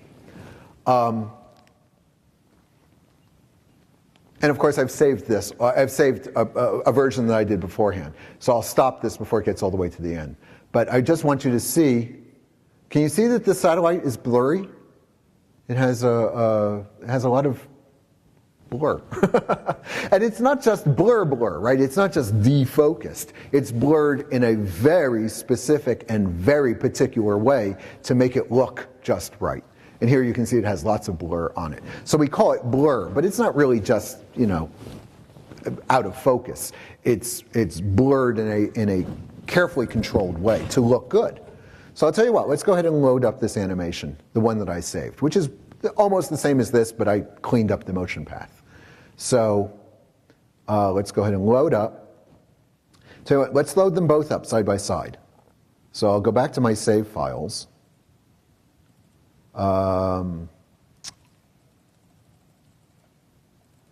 Satellite render. This is the first one. Okay. Here come all the files. Bam, bam, bam, bam, bam. So this is essentially the movie we just saw, but it's the one that I stored before. And the reason why I'm bringing that in is because I can bring up two renders at once in this little tool. And I want to bring up the motion blurred one. So this is the one that I did beforehand that's using blur, and that's on the right. You can see that there's a split screen. So the motion blur is on the right, and the non-motion blur is on the left. Let's go ahead and run these. And I think you'll agree that the one on the right looks better. it looks different. And if you like the effect on the left, that's fine. And we can move this little slider around so we can see what the motion blur looks like full screen. So I would argue that this is better. But again, you might want that effect. And if you want that effect, great, just turn off motion blur. But almost always you'll turn on the blur and you'll pay the time penalty. It takes a little bit longer, but it looks a lot better. So that wraps up this demo. What I would like to do is to show you where we're going to go after the break. By giving you the setup of what we're going to get into. Are you sure? Oh, okay. So we knew where we were going here because I knew that I had a little drawing of a satellite. But what if you wanted to draw, say, some organic shape? Oh no, what's it going to do? Whoops. Oh, okay, just launched preview. Beautiful. Suppose that I've drawn this little guy. And I want to make him. It's not spheres and boxes. Everything we've done so far is spheres and boxes and cylinders and stuff. I want to make this little wizard guy. How do you do that? Turns out it's almost the same thing. You start with spheres and boxes and cylinders and cones and you mash them into position. You do a couple of other things when you want to make a guy like this. First, you get him set up. Maybe you draw some textures. So that's going to go on his robe, or his hat maybe. Maybe that'll go on his robe. I made some eyeballs for him. Very complicated eyeballs. Wow, those are great eyeballs. But remember how we have those three views, left, right, and top, typically. So, okay, I drew my little guy from the left. In fact, tell you what, can we bring all of these up in preview at once? Yeah. Oh, how nice. Ah. Mouse. Work with me. There we go. So there's my little wizard guy. There we are. All right, well, you know where I'm going here. You know what I'm trying to do with these mouse buttons. So down in the bottom left is my little wizard guy, and now I have a top left and front view that I'm going to put into the screen as backdrops in my three viewport windows, and I will be able to draw my little wizard guy by creating shapes and manipulating them until they match the sketch. And then I can start applying texture, I can start animating them, and we can start making little movies. So when we come back from the break, which we are about to go into, we will start off with the wizard. We'll just do some very simple stuff. We'll probably just make his eyes. And then we'll get into all those other cool things I showed you at the beginning, the rigging, the dynamics, cloth and models, showing you how to make much more complicated shapes, show you how to smooth things out. But that's coming. In the meantime, we have the most important part of the day. So remember, oh, the slides are not actually running. That's why nothing's happening. There we go. So I'll see you at 10:45. Okay, everybody, welcome back. It is the second half of our course. We're going to look at more live demos. We're going to do some more interactive stuff, considering some more advanced topics.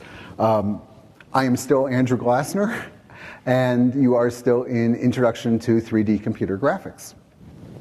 So we're going to begin by picking up where we left off before, where I said we were going to take a look at a wizard and make him do some things. So here's the wizard, and I've loaded him into the backgrounds of my three viewports. And these are just my hand drawings that I've placed here so that I can use them for a reference. So let's go ahead and turn this guy into a 3D model. Now, there are lots and lots of ways to go about this. There's an entire technique that we're not going to get into of smooth surface modeling, where you actually create smooth surfaces and then sort of mush them around. It's a complicated technique. You don't need to know a lot of mathematics, but it doesn't hurt to know it. But there's a lot of detail. The user interfaces tend to get very complicated, and it's a Everything about it is complicated. So I'm not going to go down that road. I'm going to take the simple road, where we start with simple shapes and manipulate them into position. So let me show you where I want to go with this. I want to make a little movie. So let's see if we can just open up the desktop here. All right, well, what I want to do is I want to have this guy blink his eyes.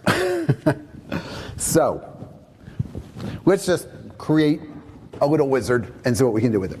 So the first thing I'm going to do is I'm going to make a little nose. And I'll start by making a nose by just drawing a little sphere. So now I'm just looking at my upper right drawing. And, I'll tell you what, let's zoom in on everything and see if that looks more or less right. So sort of zoom out a little bit, get a little bit more context here. All right, it's looking okay, but we can tweak it. And so now I want to tweak this nose, because I don't want a spherical nose, of course. So I'm going to convert this to something called an editable poly. All these different programs have different names for these things. But basically what I'm telling it now is I want to be able to manipulate the shape. So I'm going to get my little selection tool here, and I'm going to pull back the back of his nose. So I'm going to select in the left window, you can see where my cursor is. I'm going to drag a rectangle and let go. And I've selected those dots. Now I'm going to turn on soft selection. And that says that the dots that are red, I'm going to control a lot. As they go from red to blue, I control them less and less. So watch what happens as I drag these around. The red ones move with me, the other guys kind of smooth around, and this shape stays more or less smooth. So what I'm going to do instead of moving them is scale them. So let's just, whoops, I changed my selection. Let's undo that. And now I'm just going to scrunch. Hello, you. And I want my scaling tool. There we go. So now we're just going to sort of scrunch those down a little bit. And I think I want it to go a little bit wider, so I'm going to pick the ones in front, and I'm going to stretch them out this way. And you can see what I'm doing. I'm just looking at my drawing, and I'm saying, oh, a little bit more of this and a little bit more of that. Maybe I should move everything down a little bit. So let's select everything and move it so it's sort of centered over the nose drawing. So I can play with this until it looks just the way I want it to look. And let's back those off a little bit, because that's a little bit too much. There we go. And so there's my starting nose. Is it perfect? No, but it's good enough to get me started. And then later on, I can go back and tune it up. So let's do the same thing for the eyes. Now, how would we make eyes? Well, you could always start with spheres. Spheres are always a friendly tool to start with. But we have some more advanced shapes that we can use, and I'm going to use something called a capsule. And that's basically two spheres, two half spheres with a cylinder between them. So let's drag out a capsule, say about here. There it is. And now let's kind of get it roughly into position. Now, this is not the only way to go. As I've said, there are lots and lots of modeling tools out there. And even in this program, there's probably 100 ways to do this. But this isn't a bad way. So, whoops. All right, let's rotate this around. Okay, so there we are looking from the front. But it looks like it's a little far behind. Now, this often happens when you're working with one of these programs. You look at this and you go, wait a second, the eye is disconnected from the nose. Is that what you want or not? Well, maybe it is. But I think I'd like to have the eye sort of flopping on top of the nose. That's not quite the way I drew it, but I think that that's more like what I was thinking. So I'll just drag the eye forward. Now I'm not really following my picture anymore. I'm following my intuition and the graphics. Okay, that looks a little bit more like what I would want it to look like. So I'm going to do something now called modifying the geometry. And we'll talk about this more in a moment, but I'm going to tell the program that I want to bend this shape. And I just have to find the right axis to bend around.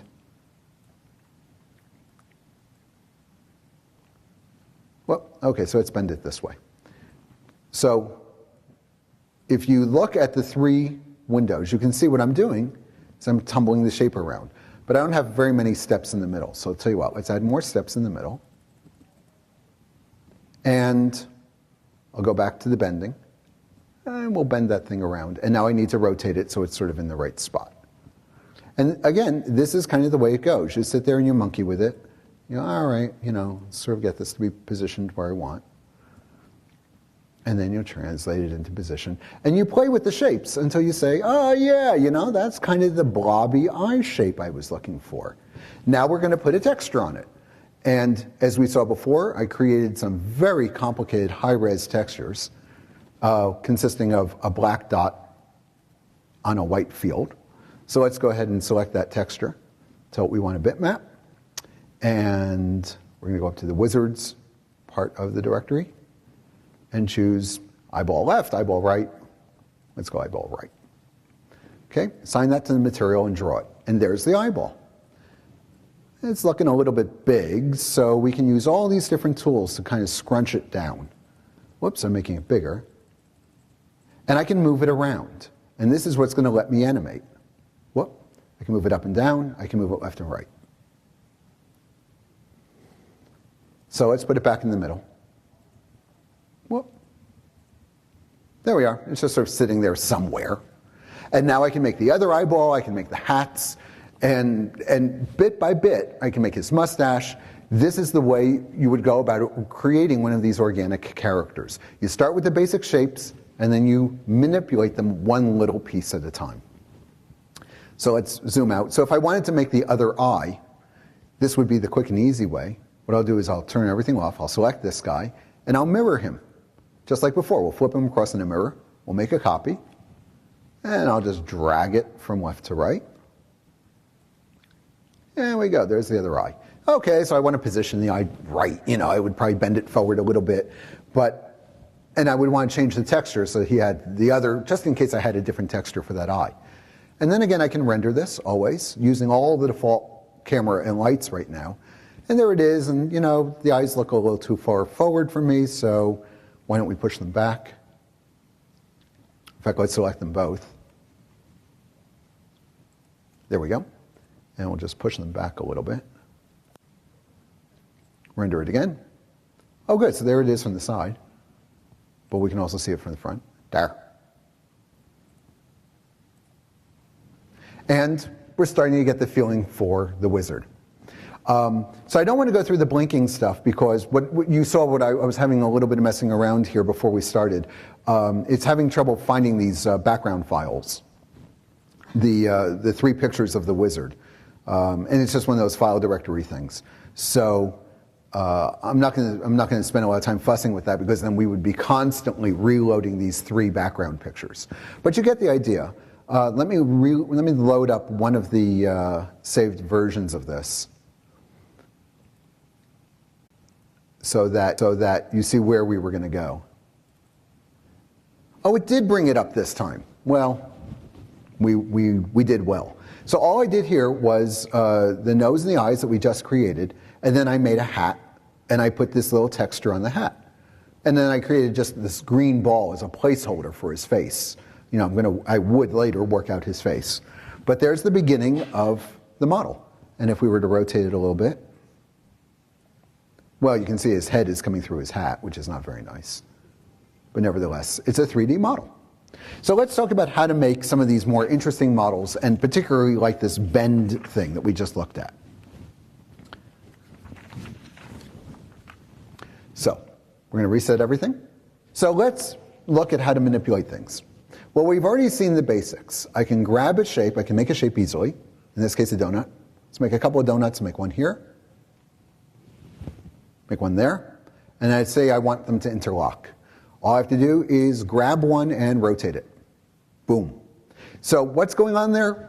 Lots of mathematics, moving lots of points around, but nothing we need to think about. All we have to do is drag our mouse around. I can lock the rotation. You saw me do this earlier. So now I'm toggled, so now it's just moving in little 5 or 10 degree steps. And that way, if I want to be very exact, I can be. And if you can see down at the very bottom, there's a number changing. It's actually right down here. It says 30, and as I move left, it goes to -5, -10, or I guess we're going up 5, 10, 15, 20, 25. And you can set, how that snaps. So you can change the orientation of something. You can move it around. Tell you what, let's make these guys lock. So I will rotate this one. There we go. Lock it in. And we can also change the sizes of things. We can change everything about their size, bigger and smaller, or we can scale just on one direction or just on two. And you can choose which directions you want to scale on. Whoop. So these little user interface widgets, which I'm not going into detail, are the tools that you use. Here you can see I'm making the ring bigger, but it's not getting any thicker. And that's how we would get something like a wedding band. You can see here it's sort of thinner in cross-section. So, and actually it's not quite a wedding band, it's sort of thinner at the top and bottom than it is at the bottom. Now we can add lights and camera and all the rest of the stuff to this, but these are the basic three operations that you use all the time. Move, rotate, and scale. Move has a fancy name. This is sometimes called translate. And so sometimes you'll hear people say, I'm translating the object, or oh, look at that cylinder, it has to be translated. That's just move. It's just the name that comes to us from mathematics. Rotate is rotate, scale is scale. This is called a uniform scale, when you scale everything together, x, y, and z. If you scale just one of the axes, here I'll scale just z, or here just y, I'll just scale vertically. That's called a non-uniform scale. You can squish it way down or pull it way up. And if you pull it way up, it goes off screen, but you can always get it back. So you can non-uniform scale in just one dimension at a time, 2 dimensions at a time, and if you scale in all 3 dimensions at a time, that's a uniform scale. So just some words. So let's see how to make sort of a more interesting shape. Toruses are nice, but there's nothing nicer than the good old friendly box. So let's reset our view. Let me show you what you can do with the shape once you've made it. Let's make a nice box. Right now this box has only 6 sides, top, bottom, left, right, front, back. I can tell it to have lots more sides if I want, and I'm just going to use this slider. So if we look at it here, I can change the number of segments on the face of the box. Why would I want to do that? I mean, it's not any better with all these little pieces on it, is it? Well, it turns out it can be. Let's put 25 pieces on each slice. So now this box is 25 by 25 on each side. And I'll even change its sizes a little bit. I want to make it a little bit more square. So tell you what, we'll make it 50 by 50. And that number is arbitrary. I just wanted it to be the same, so it was a square. So let me zoom out of this a little bit, because I want to see it. And now I want to bend the box. Now, how would I bend it? Suppose I'm like Superman, right? I just want to bend the box. It turns out that there's a whole world of modifiers. Let me open up the list. These are the basic modifiers. And then it goes on from here. Now, each one of these affects the geometry and lets you change the underlying shape. So let's pick bend. Watch what happens as I change the bending angle. I'm bending my object. There it is. I'm Superman. So if I want to change the object even while it's bending, that's no problem. I just change the object and I can say, you know what, I want it to be a little bit smaller this way and a little smaller that way. And so you can still mess with the object and then go back and bend it a little bit more. And you say, I don't want it to bend that way. I kind of want to bend more in the front. So you can change the angle at which it bends, the amount by which it bends, which is great. So now I can bend this object around. I can do lots of other things too. Let's turn bend off for a second. Again, there's this huge list, and there's no way we would go through them all. Whoops, I didn't want that one. I wanted the one just before it. Taper. Watch what happens if I taper. I can bring it to a point. So taper lets me do just that. It lets me taper the object. So I can make it such a point that it even crosses over itself. I can untaper it so it gets bigger at the top. And this particular taper has a really nice little trick. It can taper along a curve. So I'll tell you what, let's make it get smaller at the top, and I can make it bulge in or bulge out, which is kind of cool. Now I can take my tapered shape and turn on bend as well. So I still have bend in here. Let's turn on the bend. Whoa. All right, this has gone crazy. Let's turn this back to shaded so we can sort of see what the shape looks like. Well, let's turn off the edged faces. what the heck has gone on here? It's a cool shape, but what's going on? I'm trying to taper it and bend it. Well, if you think about what's happening, it's doing exactly the right thing because of the order in which we're applying these operations. Whoops. Fine. We'll select the box. First, we're bending it, which causes it to tilt over this way, and then we're tapering it, which stretches it out. What we really want to do is to taper first and then bend. So, I've changed my taper amount here. Let's put that back where it was. And now I'm tapering and bending. And tell you what, let's take out the curve and the taper so it's a little bit more obvious. So, we'll make it a pointy thing, and then we'll bend it. And so now we have a pointy, bendy thing. So the order of operation matters. Let's reverse, bend, and taper. I'm just changing their location on this little stack. You can see I'm bending first and then tapering. Almost never what you want. But it's perfectly easy to move them around. Let me show you another great one, great fun. It's called twist. You'll never guess what twist does. These things tend to have pretty good names. Here's twist. Now, I got to tell you, that is just so cool. I mean, you can just play with this. This is a total gas. And again, we don't care about the mathematics. Now, what does matter is how many little shapes we have. Our box has got 25 little shapes running vertically. If we had like 3, it's going to look pretty lousy because it's modifying those little shapes, the little squares that we're chopping it into. So if we only had 3 or 2 or even 1, it wouldn't really look so good. But as we add more of those little shapes, we get better and better fidelity in our bend or a twist. And that's true of all these things. So let's turn off twist, turn on taper. Whoops. There's our taper. There's our bend. And there's our twist. Oh, but something is going screwy because the order is weird. Let's bring twist down. And now we have a really nice shape. Look at this. This is just a really cool shape. And we can render it so we can see it nice and big. Whoops, tell you what, let's make it very big and make a big version of it. So we'll zoom in like that. And we're just going to use the default camera, the default lights, and we'll make a nice big rendering of it. Okay, so I went too big.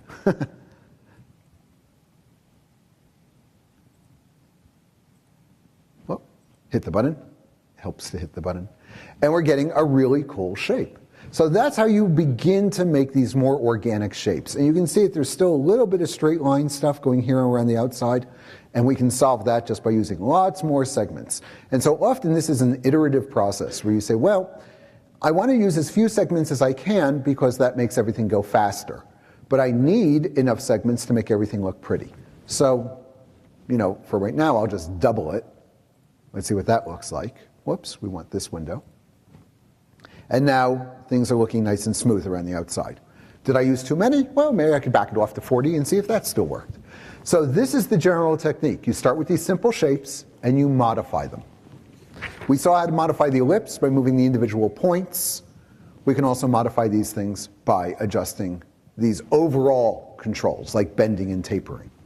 We can also squish the stuff around. Let's go ahead and delete this and create a teapot. And I want to match the teapot around as though it was made out of clay. So let's see how to do that. So make myself a nice teapot, get it so I can see it. And now I'm going to add another one of these modifiers. This is called free form deformation. Why is it, or by short, it's called FFD. Why is it called FFD? Because in the SIGGRAPH paper that was published about a decade ago, maybe a little bit more, on this technique, the researcher who invented this technique called it free-form deformation, FFD. And there it is, and it's inside almost every package now. So we'll choose FFD. It puts a little cage around the object. And now I can select the points of this cage, and the object moves with it. It's as though I have embedded the object in Jell-O, and now I'm squishing and pulling on the Jell-O. So let's go ahead and grab some of these points. Tell you what, I'll grab the point right here at the top of the cage, and I'll push it down. And you can see, now I'm mashing around just that point, and I'm mashing the cage. And the object inside is moving around nice and smooth, obeying what I'm doing to the cage. Let's go ahead and change the spout a little bit. Looks like maybe I want this point up here. So let's grab that one and pull it out. And now I can change the spout. Oops, let me zoom out a little bit so I can get at that a little bit better. And so this is another way to manipulate your shape. So I'll choose a bunch of these points, and I'll pull them all up and over at once. And this is a shape you'd have trouble making in any other way. But this allows me to mash this thing around as though it was made out of clay. And it's really fun. You can just sort of select points and pull them around and see what they do, and interactively mush and mold your object without directly modifying it. You're manipulating the world in which it lives. And let's go ahead and render that just so you can see. Yep, it's a real 3D model that we are mushing around. So that's called freeform deformation. Now, I said that these things depend on how many little shapes you're using. And let me show you what I mean. Let's create a sphere. And I'm going to tell it to show us the facets. In other words, each of the little pieces that make up the sphere. Whoops, I want to do that. And I hope you can see all the little polygons. That's what these are. These are called polygons. Little flat pieces. Polygons are flat. This is the sphere. When you create a sphere, this is what it makes. And I will lower the number of segments. Again, why is that not updating? Do not know. Let's make another sphere. There we are. There's the number of segments I was looking for. Okay, so there's the sphere. And you think, well, that doesn't look terribly round. Let me change the view to be shaded. Now, it doesn't look perfect. It certainly looks pretty chunky around the outside. The shadow is not looking great. But if that thing was tiny, if it was just 3 pixels big because it was far, far away, that would look pretty good. So I'll tell you what, let's go ahead and see if we can make it look round. Okay, it's looking pretty round. Not perfect, but pretty round. Let's go back to facets. That's the underlying shape. So if that's the shape, how come it can look like this? And it's because this is a trick in the shading process. This is the trick that says when I go to determine what color the object is, I will do something creative. And I won't just use the color of the polygon. Let's turn on, whoops, sorry, I didn't want to turn that on. I wanted to turn on shaded, but with the lines, not hidden line, but the other lines. Okay, so there are the lines, and there it is shaded. Okay, so let's just go back to facets for now. Instead of painting every single rectangle here, every single polygon, the same color, it finds the color at the 4 corners, and it blends that color. And in fact, it can do that using a separate calculation for the highlights as well. And you can get these really nice highlights. These are called Garot shading and Phong shading. You'll hear these names because these are the researchers who developed this technique. And this was enormously valuable in the early days of graphics when we could only draw a small number of these little shapes, because with only this many shapes, I'll ask this sphere how many little polygons it has. It's saying 648. So I have 650 of these little 4-sided shapes. But if I drew it smooth, it looks really nice. Now the outside, the contour still gives it away if you look close. And if that's the problem, if it's big enough on the screen that people could see it, you would just increase the number of faces. If I turn off the smooth, there they are. So this is a trick, but it's a trick that works so fabulously well. But this is something that you want to be aware of when you create your models, because if you want this to look good, you're going to need, 1,000 segments. I don't even know how high I can move this slider. Let's move it up to 100. I don't even know if it'll go that high. I don't even know if it'll draw that high. Will this rotate smoothly? Yeah, it still works. But at a certain point, the machine's just going to get slower and slower. And the point is, we don't need this many. I mean, here, let's look at the smooth picture. It looks awfully nice. Let's lower that back down to 40. There are so many fewer shapes here. The computer is much faster at drawing them, making everything happen, and so generally less is better, particularly if you're working on games or something interactive. So this is true of every shape. Let's look at this with polygons, or I'm sorry, with the teapot. So let's go back to our 4 view, show ourselves a teapot, and check out the same thing. I will unsmooth it, and there they are. You can see all the little segments in the teapot. And I can make it pretty coarse indeed. Wow. Okay, it's a pretty coarse teapot, but now it looks really good. Now you can see little problems here. So if you're looking, you can see issues. You can see that it's going chunk, chunk, chunk. You can see little colored bands here. These are called mock bands. What you're seeing here, when you look right along here and right along here, you can probably see what looks like a dark edge. That's not really there. That's your human visual system spotting a change in the rate at which these pixels are being filled in with color. Basically, your eye and your brain is filling in an edge where there isn't one. And people have hypothesized that this is from evolution. We're looking for predators. We're trying to find a tiger in the bush. And so where there might be the edge of a tiger's face, our brain says, you know what, make that an edge. Make it so I see an edge, even though there really isn't one. So if you check this out mathematically, if you export this picture into Photoshop, and you sit there and you plot the colors of these points, you'll find this line. I hope you can see where I'm moving my cursor. Let's see if I can make this bigger, and you'll see what I'm talking about. These effects really depend on scale and lots of other things. But can most of you see an edge here? Is there anyone who can't see an edge here?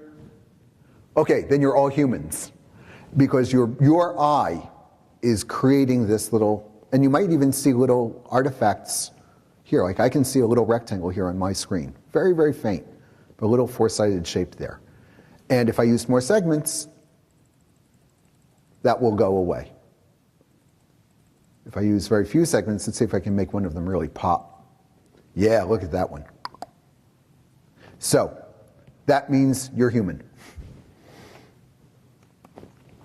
And really the cure for that is to use more polygons or to use a different shading model. If I covered this in grass, well, maybe you wouldn't see it, because the grass, all the little flakes of grass would distract, all the little stalks of grass would distract you. So let's take a look at how to make something smooth. I said before that we're making everything out of boxes, and we would need so many polygons to make them smooth. It turns out that there's an easier way than making things with a million segments. So for example, let's suppose we want to make a hand. I'm going to create a simple hand. Let's do it this way. I'm going to create a simple hand, and I'm going to do it just by making a box. I'm going to start with a box. So I want to get this relatively hand-sized. So let's sort of make that roughly the size of a palm. And now I'm going to chop up the box into segments so that I can pull them out and make fingers. So I'll make 4 of them going across this way. Whoops. 3 of them going across this way, and I think I wanted, just 1. Okay. So if I turn this on with the faces, you can see what I've done. I've just chopped it up into a bunch of little pieces. Now let's start drawing out some fingers. So I'm going to take this box, and I'm going to tell the computer, hey, I want to be able to modify this.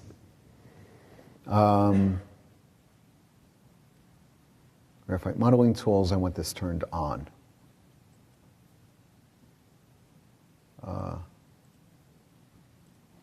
There we go. I turned it on and turned it off. There we go. So let's start pulling out just one of the fingers, and I just want to make sure I get the right one here. Okay, so we'll go for that one. So I'm going to tell the computer I want to start moving around polygons. So I'm going to select this polygon, and there it is. You can see it's been highlighted. And now I'm going to pull it out and make it a little bit smaller and taper it like a finger. And I'll just make 3 joints. So I'll tell you what, let me zoom way out so I can see what I'm doing. Zoom out of all of these views, including this one. And now I'm going to go up here and choose bevel. And it's going to bring up a little floating window for me. Oops, there we are. Okay, and I worked out before what would look nice, 60, 50, 40. So what I'm going to do now is I'm going to drag this thing out. And so now all I'm doing is manipulating that red polygon at the tip. I'm just dragging it away from where it started. And I'll go about this far. And now I'm given the option of shrinking it down. Whoops, I'm clicking the numbers here. So I can make it real big, or I can make it real small. And in fact, I can make it so small it crosses over itself. Well, I'm making a finger, right? So I'm going to make it a little bit smaller. And in this window, it's easier to see what I'm doing. So I'll taper it just about that much. Okay, and now I'll do it again. I'll pull it out. Whoops. I'm using the little control panel. There are lots of ways to do this, of course. And it's a little hard to see, but if you look in the upper left window, that top window, I'm dragging it out. So I'm going to drag it out to about 50 units. All right, and tell you what, let's shrink everything again so we can really see what we're doing. And I'm going to do it one more time to make one more finger. So I'll just, and this time I'll do it interactively. So I'll, whoop, there. Okay, I click this guy, choose bevel. We'll move it out. Yeah, about finger length, I don't know. That looks pretty good. A little bit down. So now I've made one finger. Now I can repeat this, 4 times and make a bunch of fingers. So let's go ahead and do that. And I'll use the one that I've saved, of course. I'm not going to have you watch me do that 4 times. I know it would be fun.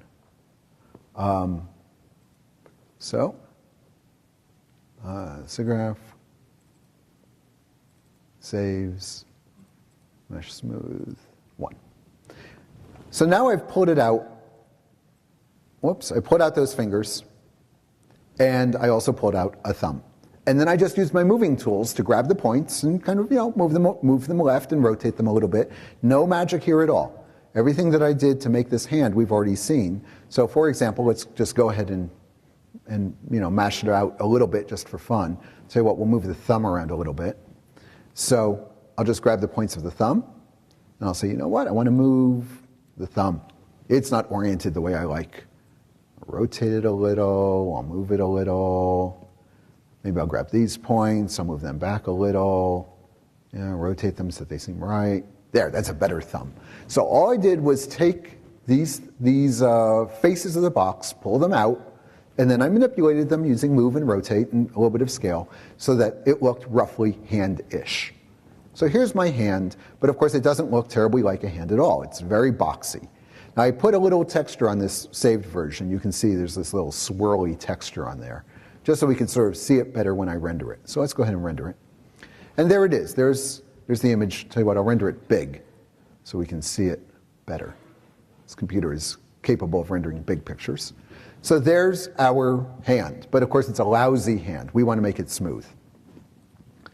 So now the question becomes, what can you possibly do to make this smoother? And again, 10 years ago, you would have scratched your head and said, I don't know. I guess I have to use 1,000 points, and I have to spend all afternoon making these little boxes. And that's what you really would have had to do. And then someone published a SIGGRAPH paper where he said, I have an algorithm that will automatically smooth things, and it will almost always make them look better. And since then, there have been a flood of these algorithms. And almost every year at SIGGRAPH, we'll see another paper or 2, or 3, or 4, or 5 on smoothing meshes. So, people who write these programs, they're here at SIGGRAPH. They're watching the technical papers. They come home, they go, that was a great paper. I'm going to write the code. So they create a modifier called Mesh Smooth. Click on it, and look what it does. Let's render it. Well, it's better. It's not great. So I'll tell you what, we'll just crank up the number of iterations, number of times it smooths. Each time it does it, it makes more polygons, but it makes things look better. And there we are, our nice smooth hand. So I'll tell you what, let's prove that this is really happening. I'll turn off the mesh smooth for now, whoops. And let's just, move the fingers around. So I'll go back to the underlying hand, and let's just rotate some fingers. There we are. Let's just grab these guys and, we'll just sort of do a quick and dirty pose. Oh, that makes the knuckles come up. That's kind of nice. That wasn't intended. Okay, so of course, if I was doing it by hand, I would make sure that those knuckles came up as much as those. But I'm just sort of doing this quick and dirty. So all right, that's good enough for right now. Let's grab these as well. Whoops, make sure we get them all. We'll rotate them again. Tell you what, we'll move it down a little bit too. Maybe this guy's playing piano. Why not? So tell you what, we'll do the same thing for this guy too then, for the thumb. Just rotate the thumb a little bit. And we'll move it into positions so you can see, again, here's all this rotate, translate stuff. Rotate, move, translate is the same as move. And so now I've got this mesh cage where I've got my fingers and they're all crufty and square and globby, and I'll turn mesh smooth back on. And I will turn mesh smooth back on. Come on, mesh smooth, do your thing. There we go. Look at that. Now, it's made them a little bit smaller, and that's because it carved away those rough edges. And so when you're working with something like this, you need to keep in mind what's going to happen when you apply mesh smooth, and you might make things a little fatter in order to compensate for that. But if we do fewer iterations, it won't be quite as much. And now let's pick a nice view and render this.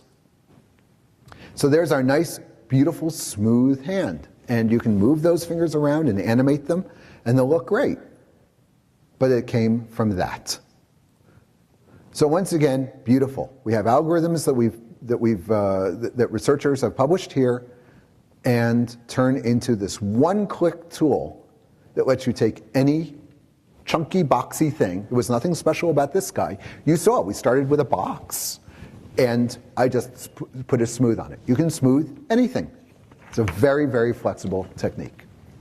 So that's smoothing, and you'll see lots of people who talk about smoothing. Now, of course, I'm covering it at a very surface level.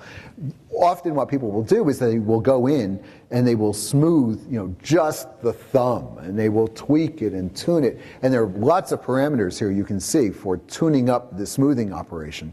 Lots of ways you can control what it's doing. Lots of parameters here that you can adjust to get it to smooth out just the way you want. But the point is, even the default looks pretty darn great. But people will spend hours and hours and hours getting things to smooth just right, so that, of course, their shapes look just the way they want them to. So let's take a look at another technique that I mentioned at the beginning called constructive solid geometry. And this is what lets us scale. I'm sorry, should have taken off my badge. This is what lets us carve shapes. So let me show you what I mean. Let's take a box, and we'll just sort of plunk it in there. And now we'll take a cylinder, and I'm going to drive a hole through the box with my cylinder. So let's make a nice big cylinder. And it's not long enough to drive a hole, so we'll make it nice and long. Let's get to see everything. And now I'll just move that cylinder around so it's going to make a nice carving that I can see. So, whoops. Sort of rotate this around. There we are. And now we'll kind of whoops, I'll move it. I just want to show how this is going to pass through the box. There we are, that's what I was looking for. So let's look at this from sort of all angles. Now, this is a pretty complicated thing that's going on here, right? There's a lot of shapes going on, or there's a lot of complexity in these curves. Suppose that we wanted to actually treat that as a drill bit. I actually want to carve that cylinder right through the block. Can I do it? And of course the answer is yes, or I wouldn't be here talking to you about it. One thing that we want to keep in mind is, is the faces on this thing. So let's zoom in. If we carve this cylinder out of this box, it's going to carve using this cylinder itself, not the smooth shading trick. This is the underlying geometry, all these little facets. So if I want my hole to look smooth, I have to make sure that my geometry is smooth. Okay, so that's looking pretty darn smooth. So now it doesn't matter if I'm using the smooth shading trick or not, the geometry is smooth, and of course if I shade it, it is smooth. So let's go ahead and remove the cylinder from the box. What I'll do is I'll select the box, and I will pick something called a Boolean. Boolean is named for George Boole. You may have heard of Boolean arithmetic. That's basically the arithmetic that computers use, ones and zeros. AND gates and sort of the logic of ones and zeros was developed by a mathematician named George Boole. And so lots of things have been named in his honor, including this technique, which is called a Boolean for him. You know, it's the same reason a watt is called a watt and a volt is called a volt. We honor these great innovators. So George Boole gets the Boolean. When I select a Boolean, it says, okay, I need two shapes. The shape you had selected is the first. Pick the second one. And I'll pick the second one. It says, okay, I will carve the second one out of the first. There's the hole. There it is. It's just that easy. Now, it turns out Boolean has a bunch of other tricks. It can say, all right, the box is A and the cylinder is B. That's how it names them. This is the box minus the cylinder. Take the box and remove the cylinder. What if I want to go the other way? What if I want to say, you know what? Take the cylinder out of the box. Oh, all right. No trouble. And so now there's the cylinder with the box carved away from it. What if what I want is just the part of the cylinder that is inside the box? Where I just want the part where they overlap. No problem. There it is. That's the shape where the cylinder and the box are together. Now, this would be a crazy thing to try to make, but this is perfect, right? This is numerically perfect. If you carved these parts with a milling machine, this would fit the cylinder, this would fit the hole precisely. If you made this part, if you made this part, cylinder, the box minus the cylinder, and then you made this part, this would fit perfectly into that hole. And then finally you can say put them together. And that's sort of less interesting, but it's useful sometimes. And so those are the Boolean operations. This is called union, putting them together. This is called subtraction, take one out of the other. And then there's intersection, show me where they're both true. And the great thing about these Booleans is you can do this any number of times you want. So let's go ahead and create another thing and remove it from this one. So, you know, I'm sort of inclined to use a teapot, but let's use a torus.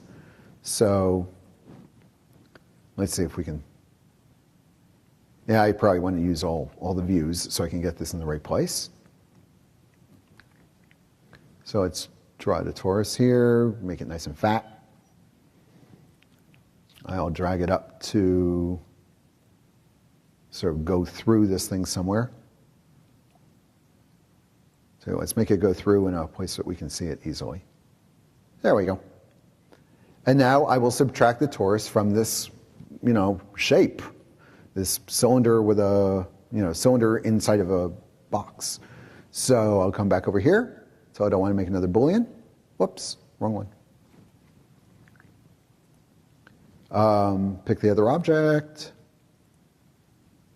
Mr. Donut, and I'll subtract the donut from the thing. The thing, whatever that thing is. Whoop, let's orbit this. And now we've taken the donut out of the thing. You can see there's sort of that donut-shaped hole. And you can also see the facets, right? You can see all these little sharp little edges because I used a rather coarse donut. I didn't refine it because I let the smooth shading trick me into thinking I had a smooth donut. If I looked at this and I said, oh my gosh, I need a smooth hole, that's fine. You undo, you back up, you increase the resolution, and you do it again, and then you have a nice smooth hole. Let me show you another couple of quick tools for making interesting shapes. And these you'll use all the time. Actually use all of these things all the time. These are all standard tools. So I'm just sort of running through for you now more or less the shopping list of stuff that people use every day to make interesting shapes. So what I'll do is I'll draw a curve. Derp, derp, derp. And the shape that everyone always uses is a wine glass, because it's a really nice way of getting into the discussion. So I'll do that. Okay, that's a terrible wine glass, but it's good enough for right now. Yeah, let's go ahead and do this. And now I'm going to move those points. I really want these guys to be on top of each other, the first and last point. I want them to be. And I should have turned on the snap that would make them definitely on top of each other. But okay, good enough. So I'm going to take this curve, whoops, turn off the selecting stuff. There we are. And I'm going to tell it to put it on a lathe, also called a surface of revolution. And if I can find the L's, okay, and now I can pick which axis. So sometimes you have to mess with this. You have to find the right spot. There it is. And now I have made this glass. And you can see I didn't quite close it in the middle. But the beauty of this now is I've revolved the surface, right? I spun it around. So I can always go back to the line and adjust it. So, you know, let's sort of taper it in here, taper it in there. I'll tell you what, let's make the top come way in like this. So we'll kind of have this bold top. Okay? Turn the lathe back on. I've modified my shape. So I can go back and forth until this looks just right. So this is a great tool. This is called surface of revolution or lathe. There's another marvelous trick that you can do with the same thing. Let me get rid of the lathe. In fact, I'll just turn it off. And instead, I'll put on something called extrude. And where are you? There you are. And I'm not even going to have to tell you what this does. You can just see. It just takes that line and sort of stretches it in one dimension or the other. And so now I have this shape. And, you know, people use these things for molding and, you know, for parts. And, you know, you can even use this for, like, someone's cape. You just take a nice curve and pull it along. And now, of course, I can twist it and bend it and deform it. I can do all those other things to it. These are all means of making shapes, and then you deform those shapes. And so you could deform this and then twist it and then revolve it. And when you start layering these things on, like we did before with the bend and the taper and the twist, things can get really, really complicated and very interesting, which is, of course, what we're after. Let me show you one other technique called the loft. And the loft is really wonderful. So I'm going to turn off the extrude. We're just going to go back to that shape. And I'm going to create another shape. Let's just say a little four-sided thing. By default, we get 6. I'll make it, I'll make it 4. And I'll take my curve, and I will tell it to loft. So watch what this does. There we go. I take my curve, go back to my shapes, pick loft, tell it I want this shape, and look what it did. It swept that shape along the curve. And I had an awfully big square there, so I'll tell you what, let's undo that. I'm hitting the wrong key there. There we are. So let's make that square just a little bit smaller, because I think it was just way too big for this. Just didn't look good. Okay, so let's try it again. Take this curve, say I want a loft, get the shape. And now it's painted it baby blue. Tell you what, let's paint it sort of lavender so it's a little easier to read. Make it nice and big. And there we are. We've swept this thing along that curve. And now we can do all kinds of cool things with this loft. Let me show you one of them. So here, tell you what, let me go back and select it. No, that's fine. Let's leave that. I can scale it so it gets tapered at one end. Here, I should make this bigger for you. Okay, so now I have this little curve that lets me adjust the scaling along the length of the loft. And so here I'm saying get very, very small at the end. And I can stick extra points here in the middle, so I can make it get small. Oops, we'll move them. I can scale it way down, and I can scale it up again in the middle, and then down again. I can do all kinds of fun things. I can twist it. Let's go ahead and give it a twist. In fact, let's twist it a lot. And you can see that that square is spinning as it goes around. And we can do all kinds of things. Let me show you sort of the end result after sort of monkeying around with this for a little bit. So I took I took 3 intersecting circles and some big curvy shape and lofted it. And then I put a checkerboard on it. So let's go ahead and render this. Oh, I'm sorry, not a checkerboard. I put one of these little cellular things. And then I put in some lights, and a camera and stuff. But look at this really cool shape. Here, let's render it even bigger.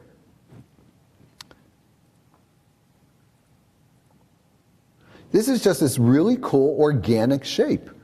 And it was a snap to make. I just had a curve.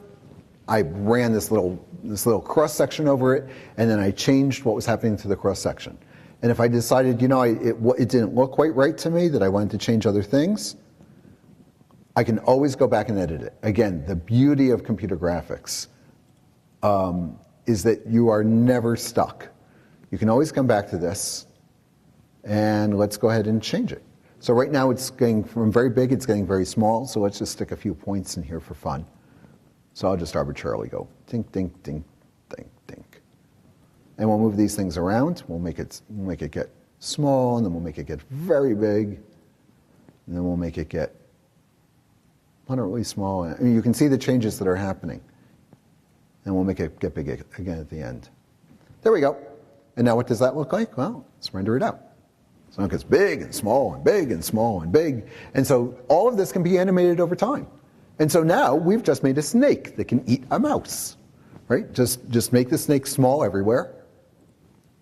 In fact, I just thought of this just now, so we'll see how well it works. I did not think about snakes and mice when I was setting this up.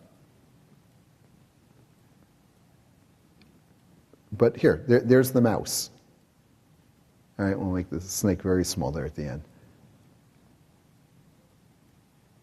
Yeah, I mean, I know it's a little gross, snake and mice, but still. Okay, so there's the mouse. There's the snake's head. I guess the head should taper as well. Well, all right. I don't want to spend a lot of time on that because you know where I'm going. But let's go ahead and taper down the head. There we are. Okay, so there's his head. There's the mouse in there somewhere. And we can animate this over time. So, 10 seconds from now, the mouse has moved its way along the snake. And now the mouse is closer to the end, and eventually, I don't know, I guess the mouse gets smaller as it works its way through. I hope. So that is called lofting, and that is a great way of making these cool organic shapes.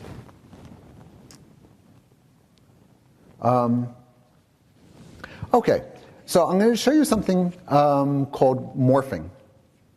And I'm just going to jump right to it because the setup is not nearly as interesting as the result. I mean, it's fine. It just takes you a bunch of time to do. The technique is this. You make yourself a shape. And then you make a few copies of that shape. And you change the copy. So this is this shape. All I did was copy it, and I monkeyed with it. I moved some of the points around. And then I made another copy, and I moved the points around again. Now I can take this original shape and I can say, I want you to be 10% of this one and 50% of that one, for example. And I have these little sliders here. So my shape began as this sphere. This is what I began with. And I made 2 copies, and I moved the points around to make those 2 other shapes. So what I'll do now is I'll use this slider, and I'll say become more and more like this shape in the middle, this dumbbell. And as I move the slider up, it starts becoming more and more like the dumbbell until it becomes, I'm let me go too far, but I can go to 100%. And if I go over 100%, it just sort of does crazy stuff. And you can tell it not to let you do that. You can also go under 0%. But the typical range is going to be somewhere here between 0 and 1. Well, that's useful. I can also go blend between my sphere and the shape at the right, which I was thinking of as sort of a yo-yo. So that's great too. I can go between 0 and 1. But here's the real fun. I can go 50% to the yo-yo, and then, actually I'm at about 80. So let's say about 50% to the yo-yo. And at the same time, about 50% towards the dumbbell. And now I have this in-between shape that's half dumbbell, half yo-yo. Now, why would you use this? You use this all the time for all kinds of things. A very popular use of this is for lip syncing. You make a character, and the character has a fixed set of positions for its lips that make the various vowels and consonants, right? The teeth are in front for the F. For an E sound, the lips are pulled back and they're open, E. So you make a bunch of these standard shapes, and there's a standard list of them, depending on which list you use, 7 or 10, but there's a set number of these shapes. And now you get your soundtrack and your script, and the character says, I would love a peach. And you go, oh, and you just move the morph targets to make the mouth say the right words. And the morph targets can be very elaborate. They don't have to just be the mouth. They can be the eyebrows, and the nose and all the mouth muscles, and you can have very complicated targets. And so, for example, you can have one set of targets that are the face shapes to make the sounds, and another set of targets that are the emotions. And so you can say, dial in the E sound, but while he's angry, which will bring the eyebrows down, and corrugator muscles are going to tense up. Or you can say, do the E sound while my character is happy. And then these muscles will pull up, these will relax, and you'll get an entirely different shape, but you're still going towards that morph target. So people will spend a very long time in pre-production before they start making a movie or an animated TV series, setting up these morph targets. And then the animators have a much easier time. Of course, they often then go in and tune things up. But this gets you a long distance towards the goal. Your character looks reasonably happy. Your character is making reasonably the right sound with his or her mouth. It's often enough for you to take it to the director. The director says, yeah, the performance is good. Now tweak it up and make it believable. So this morph stuff is great. It helps you get very far very quickly.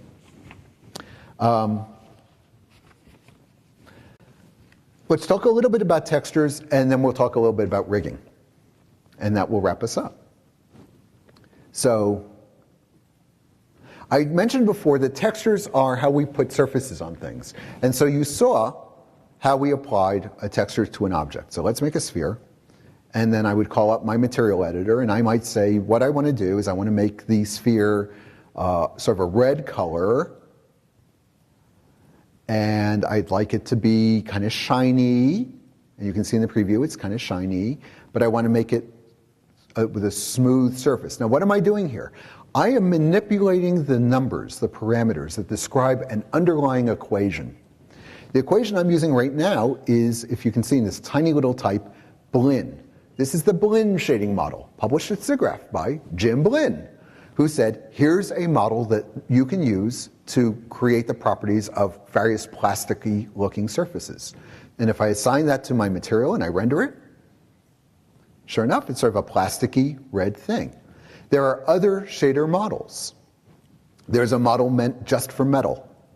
There's a model, and these often carry names. So they're named for the people who developed them.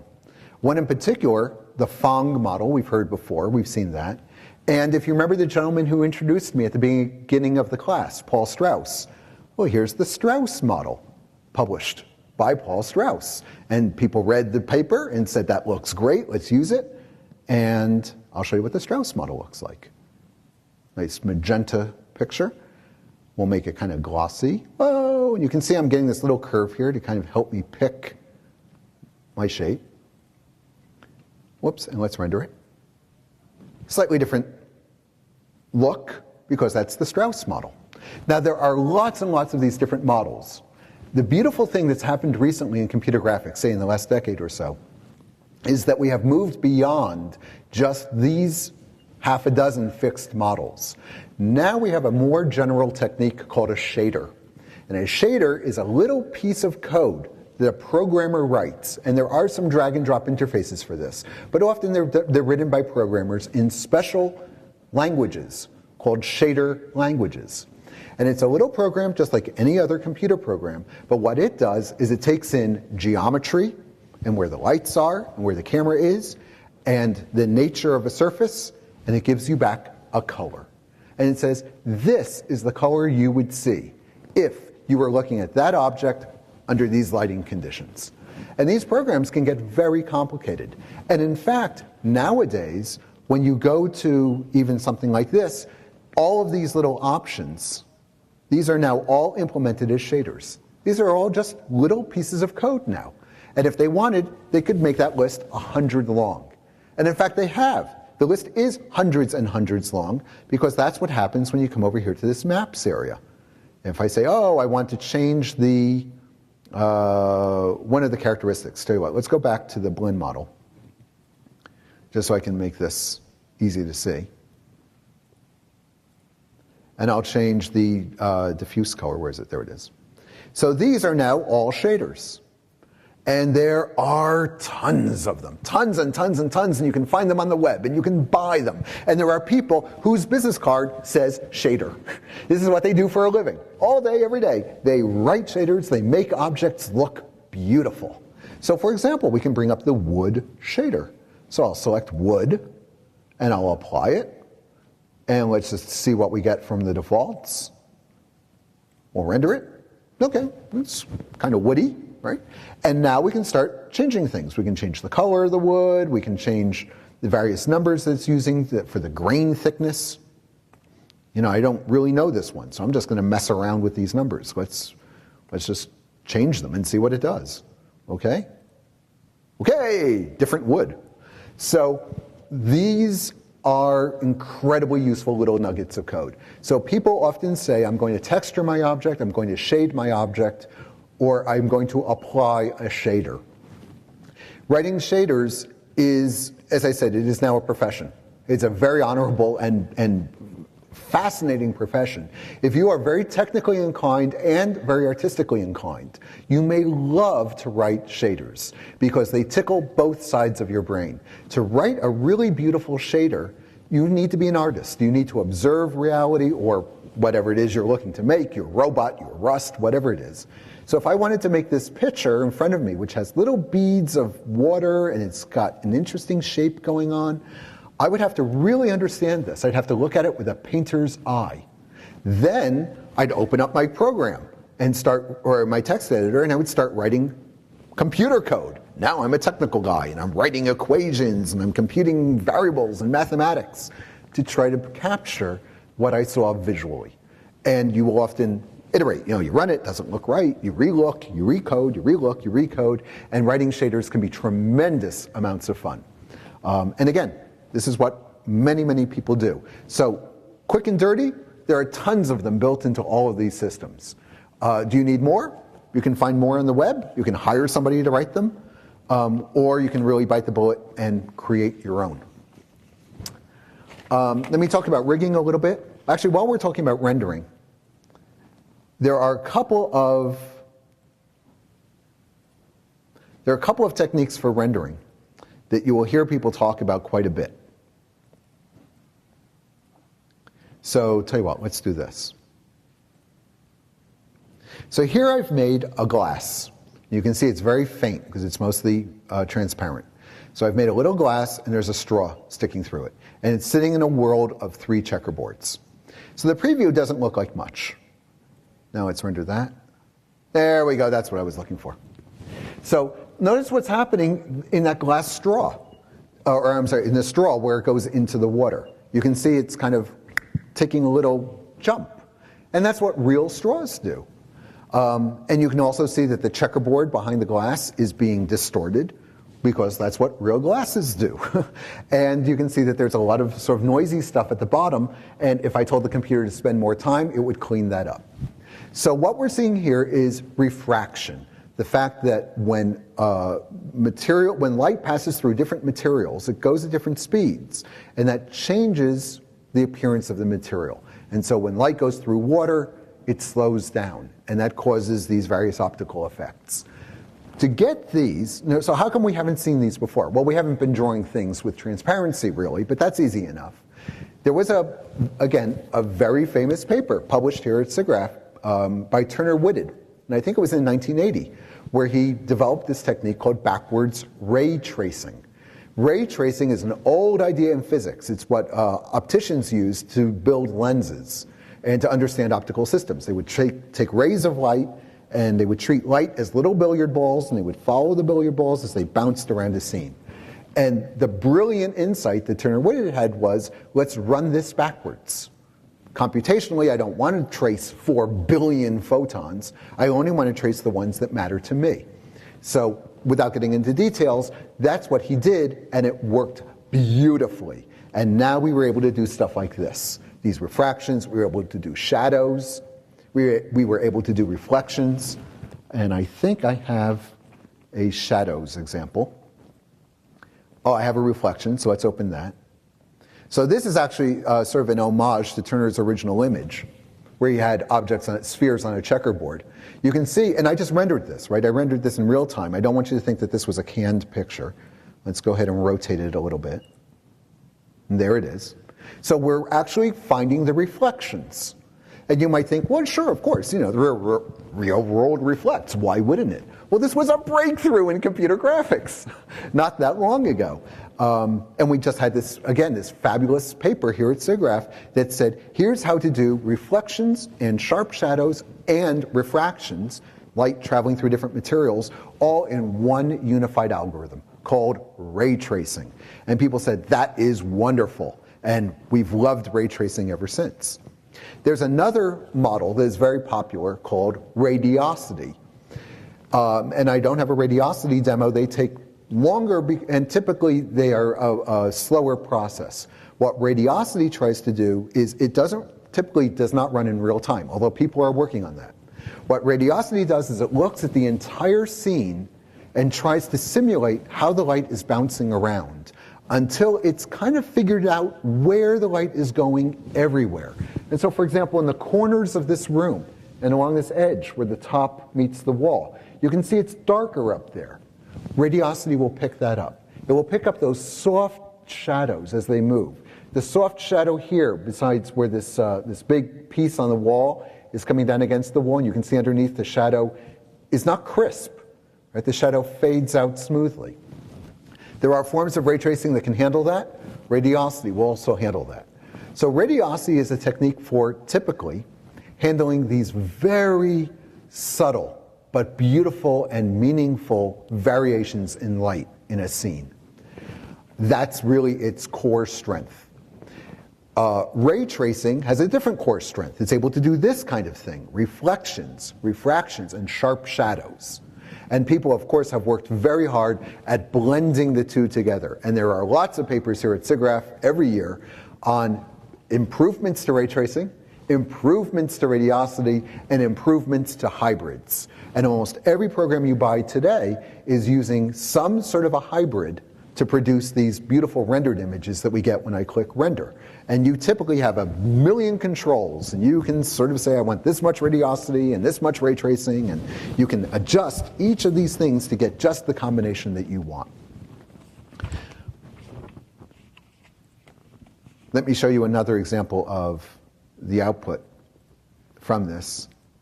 So here's a glass that I made using constructive solid geometry, right? I made a cylinder and I subtracted a cylinder from inside.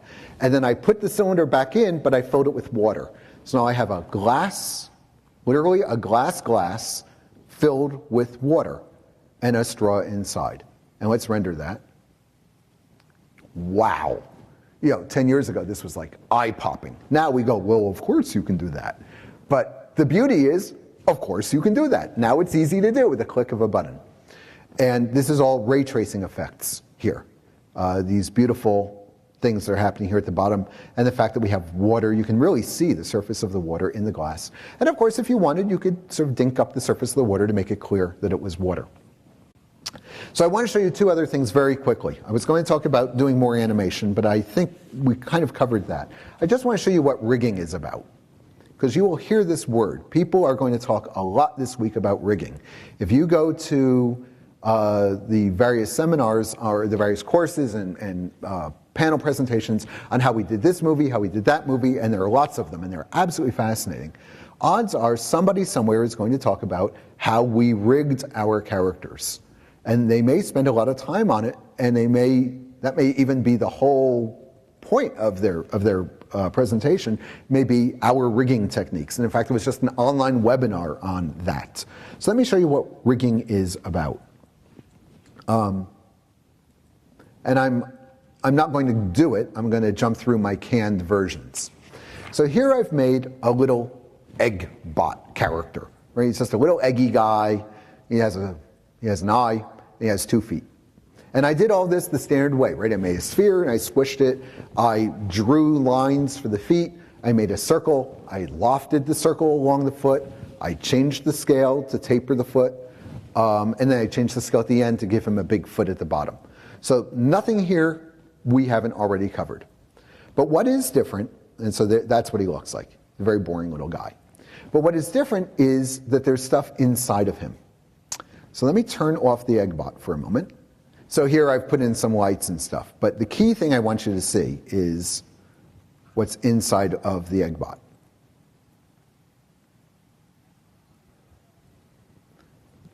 Do you see these white things? There's 3 of them here, 3 of them there, and there's 2 of them here. Let's zoom out. These are called bones. And different packages have different names, but bones is a pretty common name. What I did is I drew these bones, and it was really easy. I'll draw some. There's nothing to it. Whoops, where am I?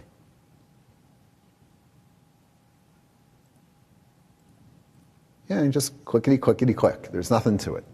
So I drew these bones on top of the character, and I attached them to the character.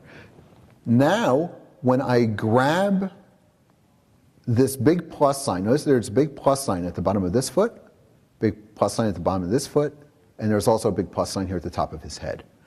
These bones are all connected together. In fact, here, let's just look at it this way. I'm going to draw a bone. And now I'll grab that big plus sign at the bottom. Whoops.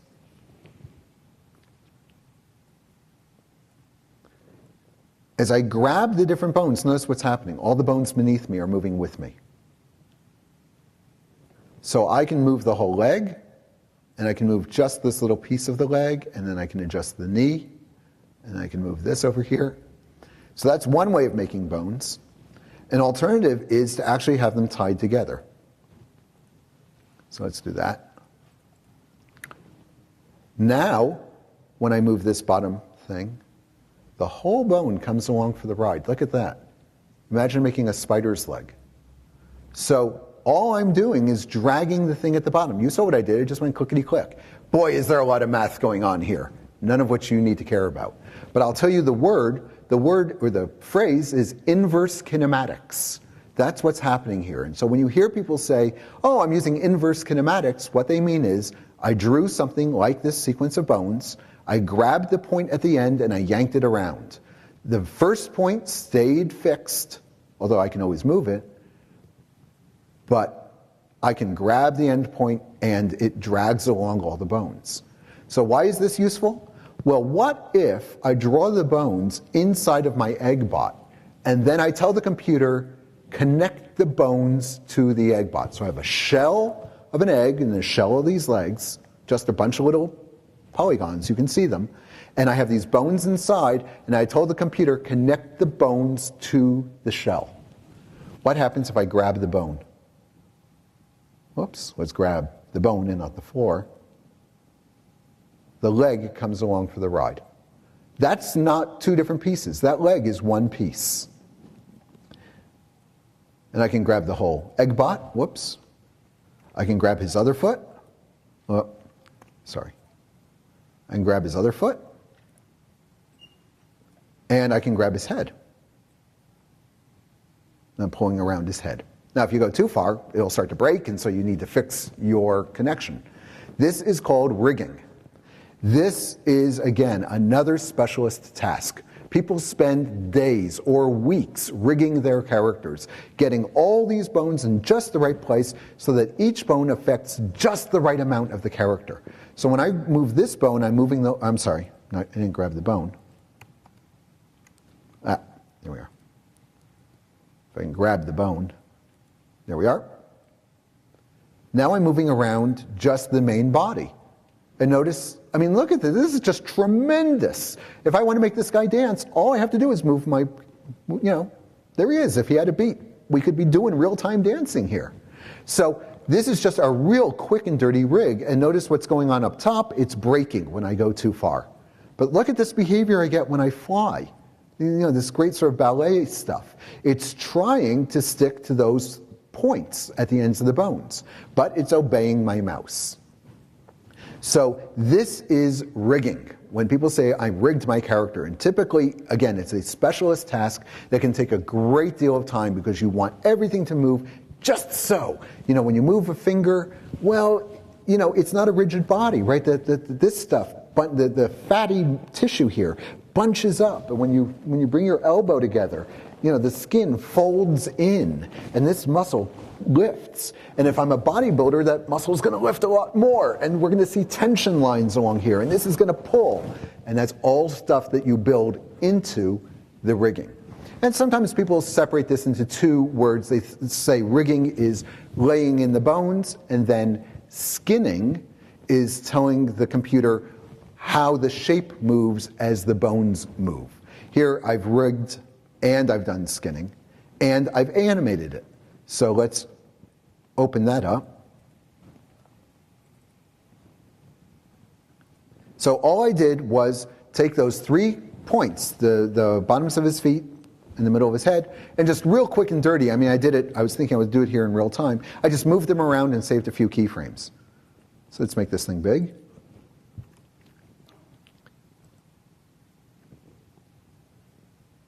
Okay, that's all it took. So it looks like my lighting is washing him out. I would want to bring down some of the lights. But you get the idea. And we were able to get this little move. And if I render out a frame, oh, it wants to render out the movie. Oh, I saved the movie. Let's watch the movie. So we'll watch the movie that I saved of this, this guy doing his thing. Eggbot jump render, open it up. Yes, yes, yes, yes, yes. And you can see the frames are loading underneath us. And here I use this kind of renderer or shader that gave the Eggbot kind of a satin appearance. There's a big word for that. It's called anisotropic.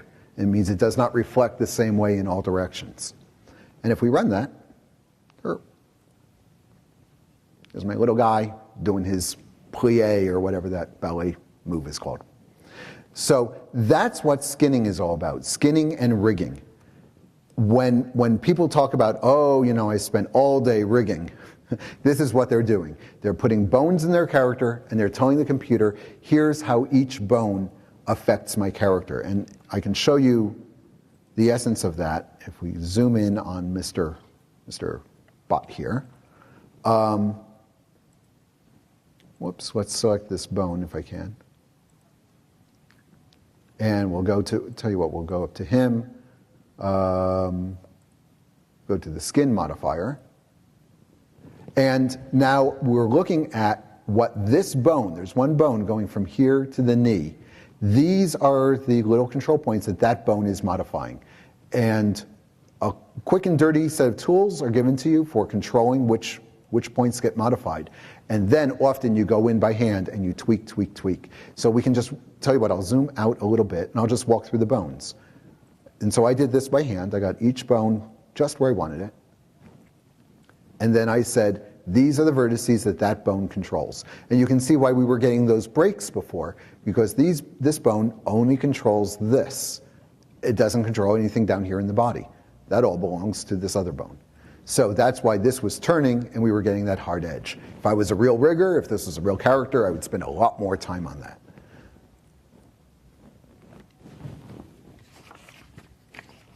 So I'd like to finish with dynamics. And I mentioned this to you as the way to get complicated things to happen without you worrying about them, Each one of these systems has a different way of doing dynamics.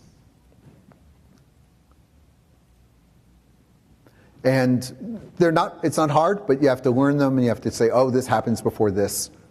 Okay, it doesn't know. I put wood on this bottom texture. Doesn't know where that is.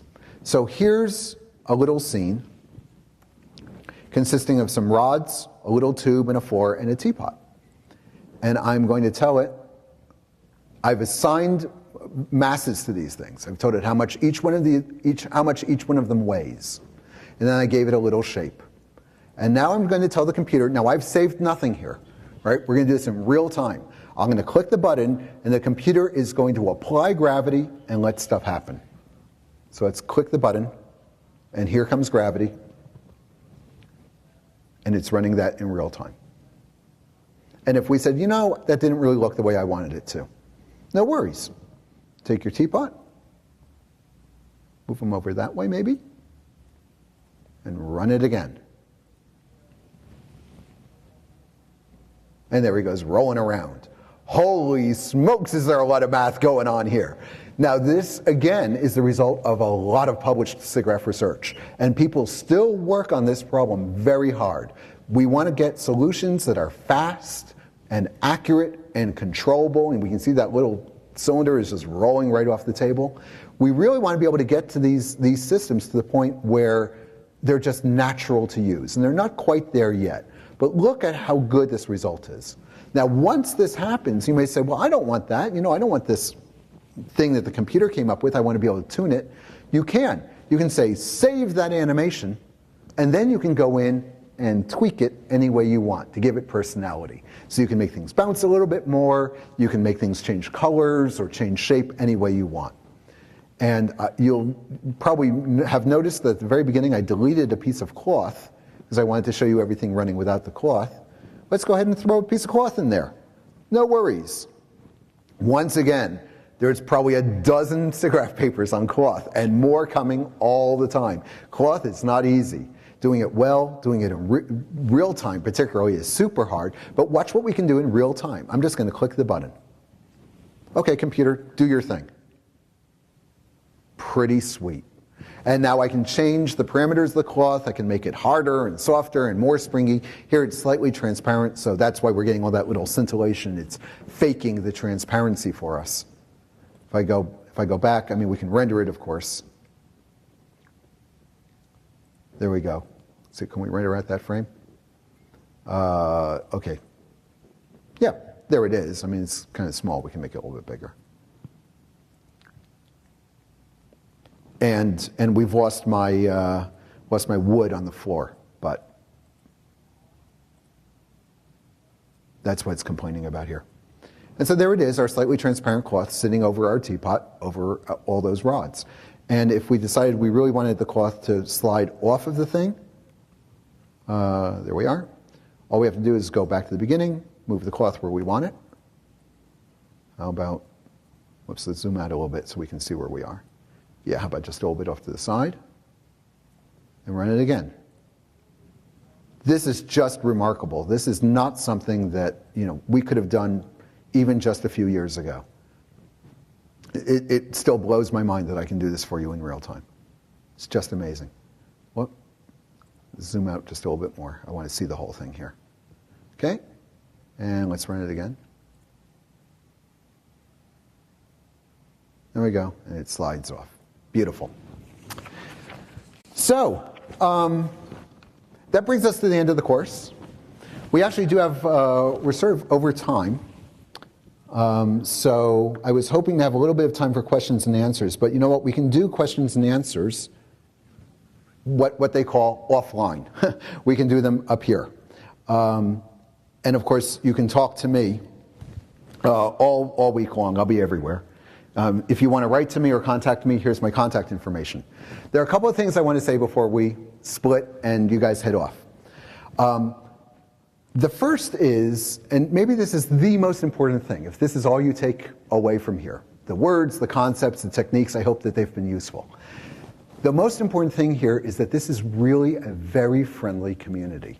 And there's almost no hierarchy. When you walk around here this week, you may or may not notice that you're going to see people who are just getting started in the field sitting down on the floor talking with CEOs of studios. When we're here, we're all just graphics people. And you will find some of the most influential people in the field just walking around having friendly conversations with whoever, because that's why we're here. We're here to talk shop. We're here to talk computer graphics with other people who love computer graphics. And of course, to get to know them also in a friendly way. So don't be shy. If you're walking around and someone gives a talk that you want to know more about, come up to them afterwards and say, hey, how about that thing? Or if you're walking around anywhere and you see a clump of people who are having a conversation and it sounds interesting to you, wander over, join the little circle. And if someone says something that really interests you, feel free, join in. And 99 times out of 100, they'll just, body language, they'll just sort of turn to welcome you into the circle. And now you're a part of the conversation. And no one is going to say, well, wait, where are you from? Who are you now? Oh, no, you're here at SIGGRAPH, you're one of us.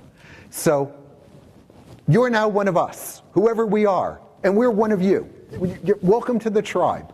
So make friends. You're just as welcome as you can be. So please keep that in mind. Please contact one another, make friendships here, and learn from one another. Most of the stuff that you're going to see this week is going to be on a wide range, from people who are just getting started to people who are way off, in very advanced directions. In particular, the papers program presents the very, very latest cutting edge stuff. And that can get very technical. And if it does, don't let it throw you. It doesn't mean that you don't know what's going on. It just means that you're not on the very, very, very, very, very edge. If the stuff interests you, believe me, you'll be able to get there. Plus, you'll have all the proceedings, you'll have all the material, you can study it at home. And if there's some topic that does grab you, when you come here next year, you'll be one of the experts. And everybody here wants to help you become that person. Whatever it is you want to be. If you want to be an artist who animates beautifully, you want to be a shader writer, you want to be just a designer, you want to be a technical person, you want to be a programmer, you want to rewrite these programs so that they work the way you want them to work. Whatever your dream is, everyone here is here all week to help you with that dream. So with that, welcome to SIGGRAPH, welcome to the tribe, realize your dreams. Thank you for being here. I'll see you all week long.